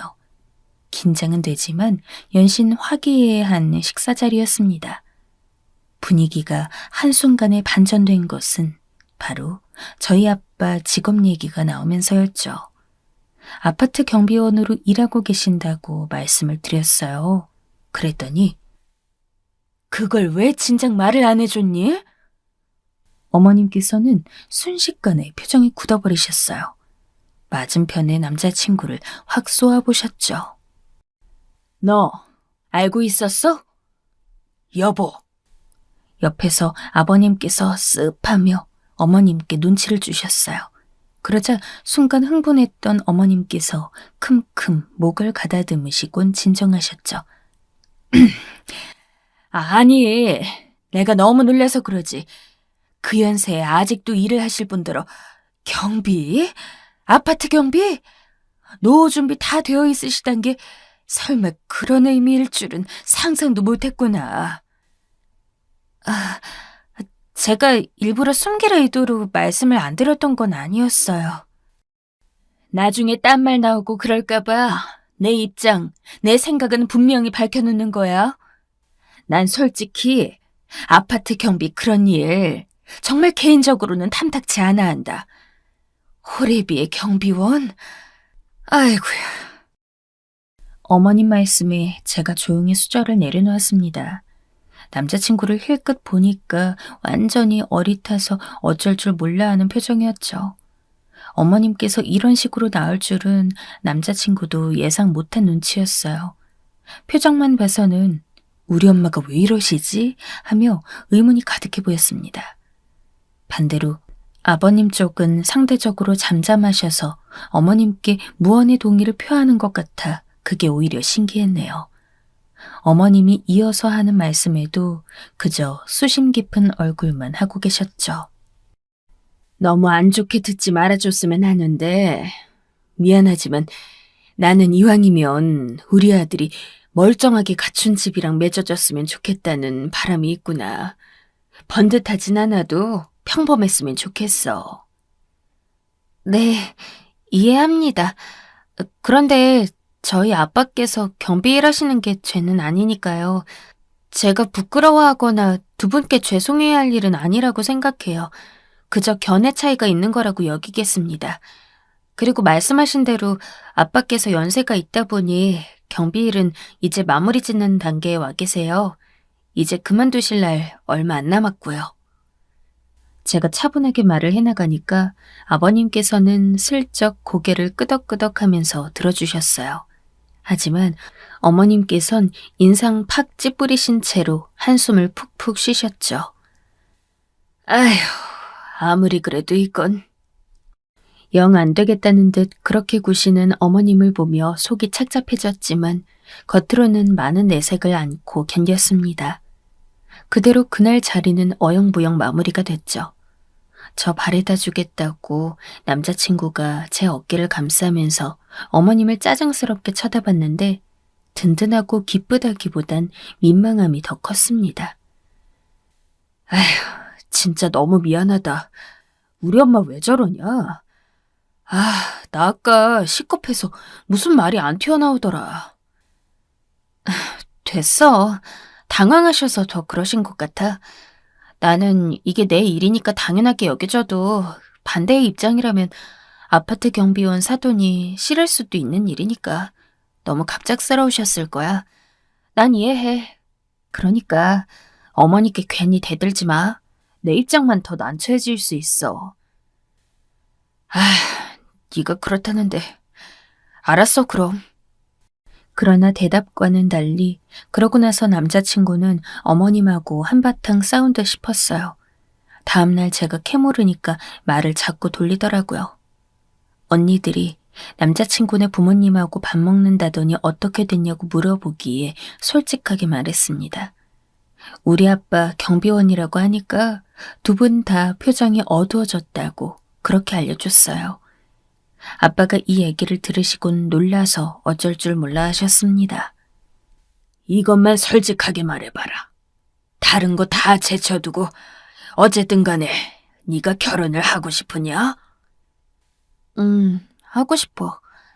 그런데 아빠 경비 일한다고 그걸로 우스워진다면 그러면서까지 결혼을 하고 싶은 건 아니고. 네 언니들 시집 보낼 때 이 아빠가 너무 무심했던 건 아닌지 늘상 자신을 돌아봤다. 내가 어찌됐든 간에 네가 원하는 사람하고 결혼했으면 한다. 네 행복이 우선이야. 아빠는 자리가 마련된다면 직접 나가서 남자친구 부모님을 만나 대화를 나누고 싶다고 하셨어요. 지금은 아파트 경비원이시지만 전직 교수였으니 직접 사정을 밝히고 저와 저희 집에 대한 인식을 바꿔놔주겠다고 하셨죠. 솔직히 아빠가 나서주신다면야 최고의 방법이었지만 저는 내심 아파트 경비원일지라도 그런 편견 없이 바라봐주는 시댁이라면 더 좋을 텐데 이런 욕심을 부리고 있었습니다. 그래서 그때 두 분 앞에 저희 아빠 교수직에서 퇴직하신 거라고 당장 입이 떨어지지 않았던 것인가 봐요. 남자친구가 저랑 결혼하겠다고 난리를 친 게 분명했는데 어쨌든 같이 만나는 자리가 우여곡절 끝에 마련되었습니다. 상견례인 듯 상견례 아닌, 그러면서 상견례가 아니라고 친다면 명목이 애매해지는 그런 자리였습니다. 남자친구와 상의 끝에 너무 오버하는 것도 별로 좋지 않을 것 같아 그냥 적당히 격식 갖춘 방 있는 한정식 집으로 예약했어요. 주말 저녁 시간대였습니다. 당일 식당으로 가는 길에 뒷좌석에서 아빠랑 큰언니가 뭐라고 자꾸 중얼대며 대화하는데 긴장되는 판국에 정신 사나워서 저는 일부러 신경을 꺼버렸네요. 사거리에서 차가 너무 막혀서 예상 밖으로 지체되긴 했지만 여유를 두고 출발했던 덕분에 정시에 맞게 도착을 했어요. 그런데 남자친구가 먼저 도착해 있다는 메시지를 보내온 걸 보고 마음이 조급해졌죠. 얼른 식당 안으로 들어가서 방을 찾아가려는데 갑자기 뒤따라온 직원이 저를 부르는 겁니다. 실례지만 혹시 방금 까만색 SUV 주차하셨나요? 네, 저희 차 맞는데 왜 그러세요? 죄송한데 거기가 주차구역이 아니라서요. 차 돌리는 위치라서. 너무 죄송하지만 지금 바로 다른 데다가 주차를 옮겨주셔야 할 것 같아요. 이럴 수가. 제가 정신이 빠져 있었는지 엉뚱한 데 차를 대고만 모양이었어요. 정말 당혹스러웠는데 시간 더 지체하는 건 아닌 것 같고 그 주차장에서 차 옮길 솜씨는 셋 중에서 저뿐이었으니 별 수가 없었죠. 저는 발길을 돌렸고 아빠랑 큰언니는 방에 먼저 들어가 있겠다고 했어요. 어떻게 이런 일이 있냐면서 속으로 크게 자책하며 제 주차를 마쳤습니다. 서둘러 다시 식당으로 들어가 예약돼 있는 방을 찾았죠. 문 앞에서 헛기침 한번 하고 안으로 들어간 저는 미소와 함께 늦어서 죄송하다는 말을 뱉으려는 저의 계획을 바로 철회해야만 했습니다. 그리고 제 두 눈을 의심해야만 했어요. 도대체가 이게 무슨 상황인지. 남자친구 아버님께서 저희 아빠에게 절을 하고 계셨던 겁니다. 아빠가 그런 아버님을 일으키는데 그 광경을 보자마자 저는 순간 뇌정지가 왔습니다. 지금 이 상황은 뭐지? 결혼 물러달라고 아버님께서 혹시 우리한테 간청하시는 거 아닌가? 별별 최악의 가정까지 들었고요. 그런데 그때 들려온 아버님의 말씀에 어안이 벙벙해졌죠. 세상에, 여기서 이렇게 교수님을 뵙게 될 줄은 정말 믿어지지가 않습니다. 그래, 나도 반가워이. 자, 이만 됐어. 이제 우리도 자리에 좀 앉자고, 응? 마침 우리 작은 딸도 들어왔으니까. 저는 이게 도대체 뭔 일인가 해서 남자친구와 큰언니를 번갈아 봤습니다. 두 사람도 저 못지않게 너무 놀란 표정이더라고요. 그때 큰언니가 얼른 제 귀에 대고 빠르게 속삭여 주었어요. 야, 이거 대박이다. 대학 다니실 적에 아빠 수업 들었던 제자라나 봐. 뭐? 엄청난 얘기에 머릿속이 새하얘졌어요. 남자친구는 계속해서 놀라움으로 격양돼 있는 표정이었고 어머님 쪽은 완전 넋이나간 표정을 하고 계셨어요. 아버님은 식사 내내 거의 들뜬기색이었죠. 그때 교수님 말씀이 아니었다면 저 정말 방황 많이 했을 겁니다. 낙오된 낯선 땅에서 만난 한 줄기 빛의 이정표. 그게 저에겐 교수님이었습니다. 아시죠?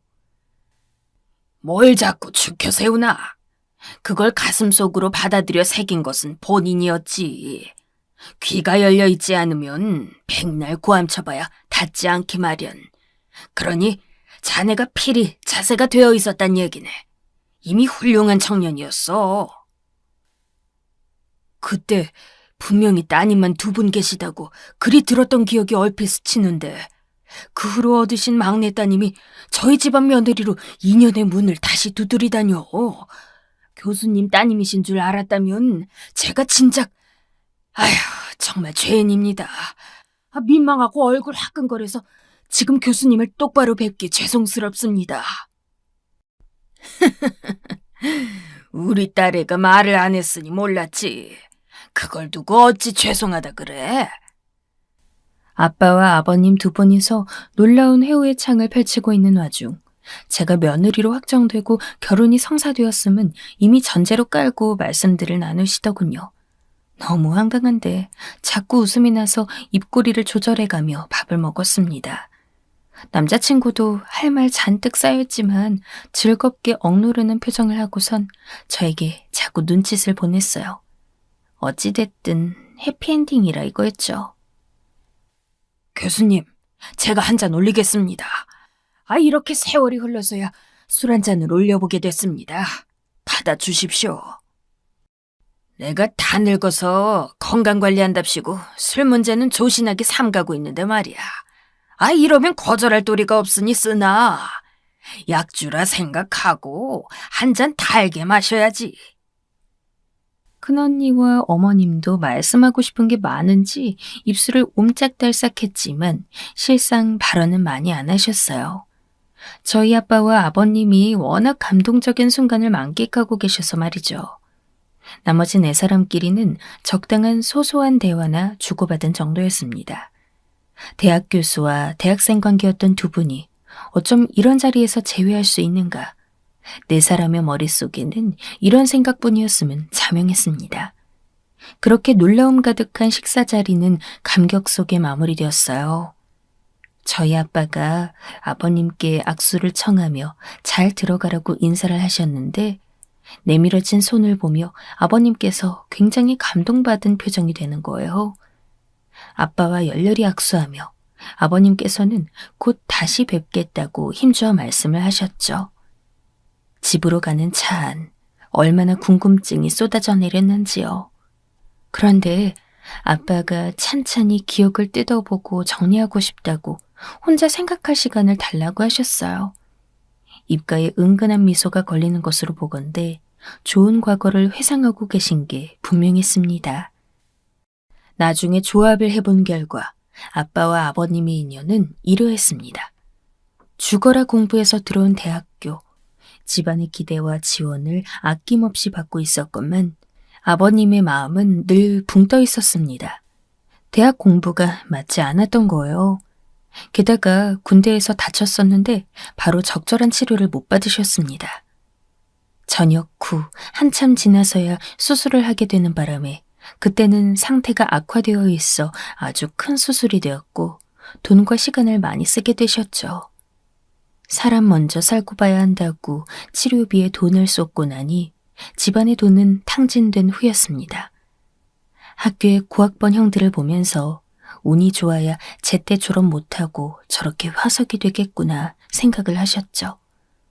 운이 나쁘면 아예 학교를 그만두는 것이 아닐까 생각을 하셨고요. 어려운 상황에 처해 있던 불안한 청춘의 대학생 아버님은 딱 그 시기에 저희 아빠를 만나셨어요. 친구들에게 자주 담배와 기타를 구걸하며 놀면서도 공부할 때는 코피를 뚝뚝 흘려댔던 아버님이 한번 저희 아빠의 눈에 띄자 그 후로는 특이한 학생으로 머릿속에 각인되었던 겁니다. 하숙비가 없어 짐을 싸들고 친구들의 거처를 오가며 지낸다는 사실을 알고 아빠는 돈을 주셨다고 합니다. 열망이 있는데 공부를 못하는 것은 비극이야. 앞으로 무얼 할 수 있겠나? 한번 생각을 해봐. 오로지 공부가 희망이니까 놓지 말고 열심히 해보라고. 비단 대학 졸업장을 따는 것에 만족하지 말고 남들보다 높이 날아서 멀리 보는 새가 되란 말이야. 그런 도움과 조언은 아버님으로서는 태어나서 처음 받아보는 것이었습니다. 상경한 후로 늘 외롭고 지치고 친구들의 눈칫밥을 먹어가며 버텨냈던 서러움이 진정한 어른의 손길 어루만짐 한 번으로 녹아내리는 감각이었습니다. 그때부터 아빠는 아버님의 은사가 되셨죠. 굳은 심지를 갖게 된 아버님은 하루하루 학업에 매진하셨고 깊은 고민에 빠지게 됐을 때 혼자서 헤매다 아빠를 찾아가셨습니다. 교수님, 제가 정말 머리가 아파서 미치겠습니다. 좋아하는 여자가 있어요. 공부에 미쳐서 더욱 끝을 보고 싶고 그러면서 결혼도 확 해버리고 싶고 남부럽지 않은 직장에도 빨리 들어가고 싶습니다. 이거 저한테는 큰일입니다. 공부를 더 파고드느냐, 사랑을 쟁취하느냐, 돈을 먼저 버느냐. 일생일대의 고민입니다. 교수님, 제발 답을 주세요. 제가 어떤 걸 선택해야 할까요? 딱 하나. 우선 해야 할 것만 하면 되겠네. 그게 뭔가요? 발상을 달리하는 것. 세 가지를 다 해낼 수 있는지 없는지, 그 능력이 자신한테 있는지 없는지 그것부터 검토를 해봐야 하지 않겠어?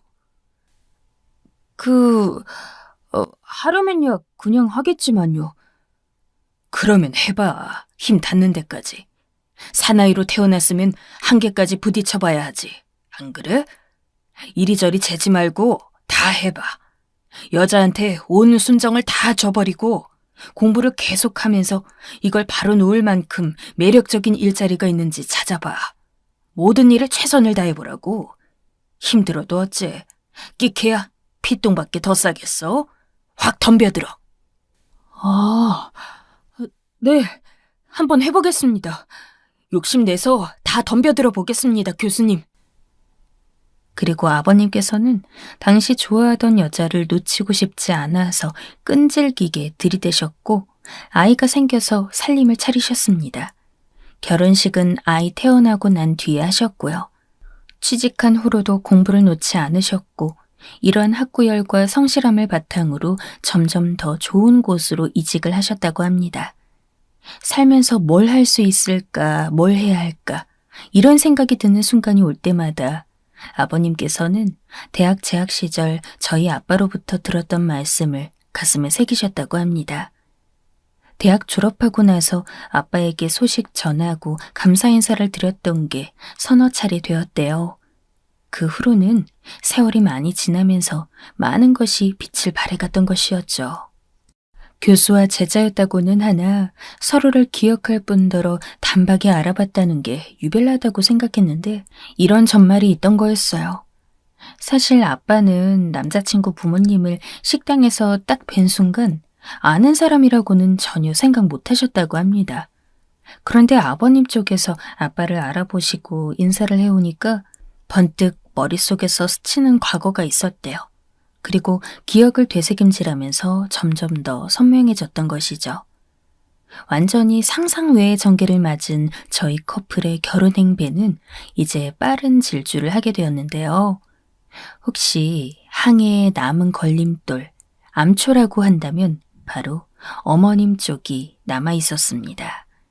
아버님과 그런 과거가 있었다고 하니 어머님께서 반대론을 펼치실 리는 만무했지만 저는 아무래도 속으로 약간 찝찝했거든요. 그렇다면 어머님께서는 내키지 않지만 마지못해 허락하는 게 아닌가 싶어서요. 그런데 어머님으로부터 연락이 왔어요. 전에 제가 사다 드렸던 케이크 중에 또 먹고 싶은 게 있는데 부탁해도 되는지 물어보시더라고요. 진짜로 케이크 잡수시는 게 의도는 아닐 것 같고 목적은 제가 분명했습니다. 케이크 사들고 아무도 없을 때 남자친구네 집에 방문했어요. 어머나, 아니 케이크만 말했는데 뭘 또 다른 것까지 사왔어. 아휴, 오늘하고 수고했다. 오늘 밖에 많이 춥지. 얼른 이쪽으로 들어와. 얼른. 그런데 어머님께서 저를 아주 반갑게 맞아주시는 거예요. 그 태도를 보자마자 저에게 부정적인 일은 일어나지 않을 거라고, 안 좋은 얘기를 들을 일은 없겠다고 그런 예감이 확 들었습니다. 어머님과 마주 앉아 따뜻한 차도 함께 마시고 맛있는 디저트 먹으면서 도란도란 대화를 나눴어요. 와, 정말 얼마나 놀라고 내가 당황스러웠는지. 그때 놀란 가슴 쓸어내리느라 음식이 어디로 들어갔는지도 몰랐잖니. 아, 저도요. 저는 그날 차 주차 때문에 한 발 늦게 들어갔잖아요. 아, 그래서 진심 이게 무슨 상황인가 싶어서 별 생각 다 하고 있었어요. 그런데 두 분께서 서로 아는 사이셨다니. 아유, 그러게. 이건 인연인가 보다. 어머님께서 먼저 인연이라고 그렇게 표현을 써주시는 것에 제가 속으로 기쁜 마음이 들었는데 겉으로 드러내면 안 될 것 같아 입술을 앙 다물고 있었어요. 사실은 저도 완전히 인연이고 운명이라 생각했다면서 기쁨의 만세라도 하고 싶었던 게 본심이었지만요. 그날 식사 자리에서 있었던 일을 두고 얘기가 한참 오가다가 문득 어머님께서 본인의 이야기를 들려주셨어요. 전혀 예상하지 못했던 일이었고 저는 어머님의 이야기를 듣고 나서 생각에 잠기게 되었네요. 나도 늦둥이는 아니지만 집에서 막내였어. 예쁨 받는 막내딸. 사남매 중에 넷째. 지금은 어려움 없이 잘 살아가고 있지만 나는 유년 시절을 그리 풍족하게 보내지 못했어. 아버지께서 수입이 일정치가 않아서 심할 땐 몇 달씩 들어오는 돈이 뚝 끊겼었는데 그런 시기에는 지내기가 정말 고역이었지. 그래서 어른이 되면서부터 가난이란 게 치가 떨렸나 보더라고. 가난하고 구질구질하고 이런 것들이 너무 싫어서 아예 그런 쪽은 쳐다보기도 싫어졌어. 집에 먹을 입들은 많고 먹을 게 없으니 자식들이 손가락만 빨고 있는데 그거 뻔히 보이는데 어머니가 어떻게 집에만 계실 수가 있었겠어. 가만히 들어앉아 있으면 쌀 한 톨이 자동으로 안 나오는데 그렇다고 장사라도 해보려니 아무런 미천이 없으셨던 거야. 좌판 하나 차릴 여유가 안 따라줬던 거지. 뭐라도 해보시려고 해보셔야만 했던 어머니는 어느 날부터 머리에 광주리를 이고 다니셨어. 너도 광주리가 뭔진 알고 있지? 그 넓은 광주리에다가 그러니까 별거를 다 넣고 다니셨어. 그게 떡일 때도 있었고 삶은 계란일 때도 있었지. 나중에는 김밥을 팔고 다니셨던 기억이 나네. 그러면 우리 어머니 머리에 김밥 냄새가 이렇게 배어나서 그걸 맡으면서 지냈었는데 이른 아침 시간부터 통금 시간까지 어머니가 안 다니신 데라고는 없었어. 정말 어디든 가셨어. 길거리는 물론이고 역 대합실에서 머리에 이고 가신 먹거리들을 파셨지. 사람들 찾아서 공장이고 여관 같은 데를 다니면서도 어떻게든 하나라도 더 팔려고 애를 쓰셨어. 말만 들어도 얼마나 힘드셨을지 그 고생길이 훤하지 않으니? 에휴, 나는 온갖 세상 사람들로부터 괄시당하고 멸시당한 우리 어머니 생각하면 너무 가슴이 아파. 나이가 들어도 이게 아물지가 않는 것 같아. 뉴스에서 다뤄지는 아파트 경비원분들이 입주민들로부터 모욕당한 사건들, 이런 거 보면 그래서 가슴이 쿵쿵거리고 너무 마음이 불편해. 아예 외면해버리는 게 차라리 낫더라고. 그런 아픈 구석을 들여다보기가 싫어. 그래서 부친께서 아파트 경비원 일 하고 계신단 말 들었을 때 그게 사실이 아니었으면 좋겠다 싶더라고. 쉽게 과시당하는 직업, 그런 거랑은 상관없으면 좋겠는데 왜 하필 그런 일을 하실까? 왜 아파트 경비원의 딸일까? 이런 생각이 들면서 솔직한 마음으론 싫었던 것 같으네. 너무 이기적이고 생각이 짧았지. 나이 들어서 어리석은 판단하고 허세를 부렸나 보다. 미안하다고 내가 꼭 사과를 해야겠다 싶었어. 느릿느릿하게 담담한 어조로 어머님께서 나눠주신 말씀에 제 가슴 한구석이 뭉클해져 왔어요. 가족들을 위해 사서 고생을 많이 하셨던 탓인지 부친보다 모친께서 먼저 돌아가셨다는 그 대목에서는 눈물이 나올 것 같아서 눈가에 힘을 주어야만 했네요. 제가 어머니의 며느리가 되어드려도 괜찮을까요? 조심스런 말투로 여쭤봤는데 어머님께서 환히 웃으며 저의 손을 붙잡아 주셨어요. 오히려 며느리 되어달라고 간청할 참이었다고 하시는 것에 저도 따라서 웃음이 지어졌습니다. 사람 마음마다 그 인생마다 다양한 생각들과 사연들이 담겨 있다는 깨달음이 들었어요. 그 후로 어머님과 따로 연락하는 관계가 되었는데 조금도 부담스럽지 않고 매번 마음이 편합니다. 고부 갈등 없이 앞으로 잘 해나갈 수 있다는 오만한 자신감이 들고 있네요. 사람 인연이 돌고 도는 것이라지만 이런 순간에 이런 식으로 맞물리게 되다니 너무나도 신기했습니다. 사실 저희 커플보다도 몇 배로 놀랐던 건 당사자인 저희 아빠와 아버님 두 분일 테지만요. 두 분께서는 이미 따로 만남도 가지셨어요. 이제 가족이라는 울타리 안에 함께 들어오게 되었으니 대화의 진도는 천천히 빼셨으면 좋겠네요. 신기한 인연이 엮인 만큼 결혼해서 정말 행복하게 잘 살아갈 거예요.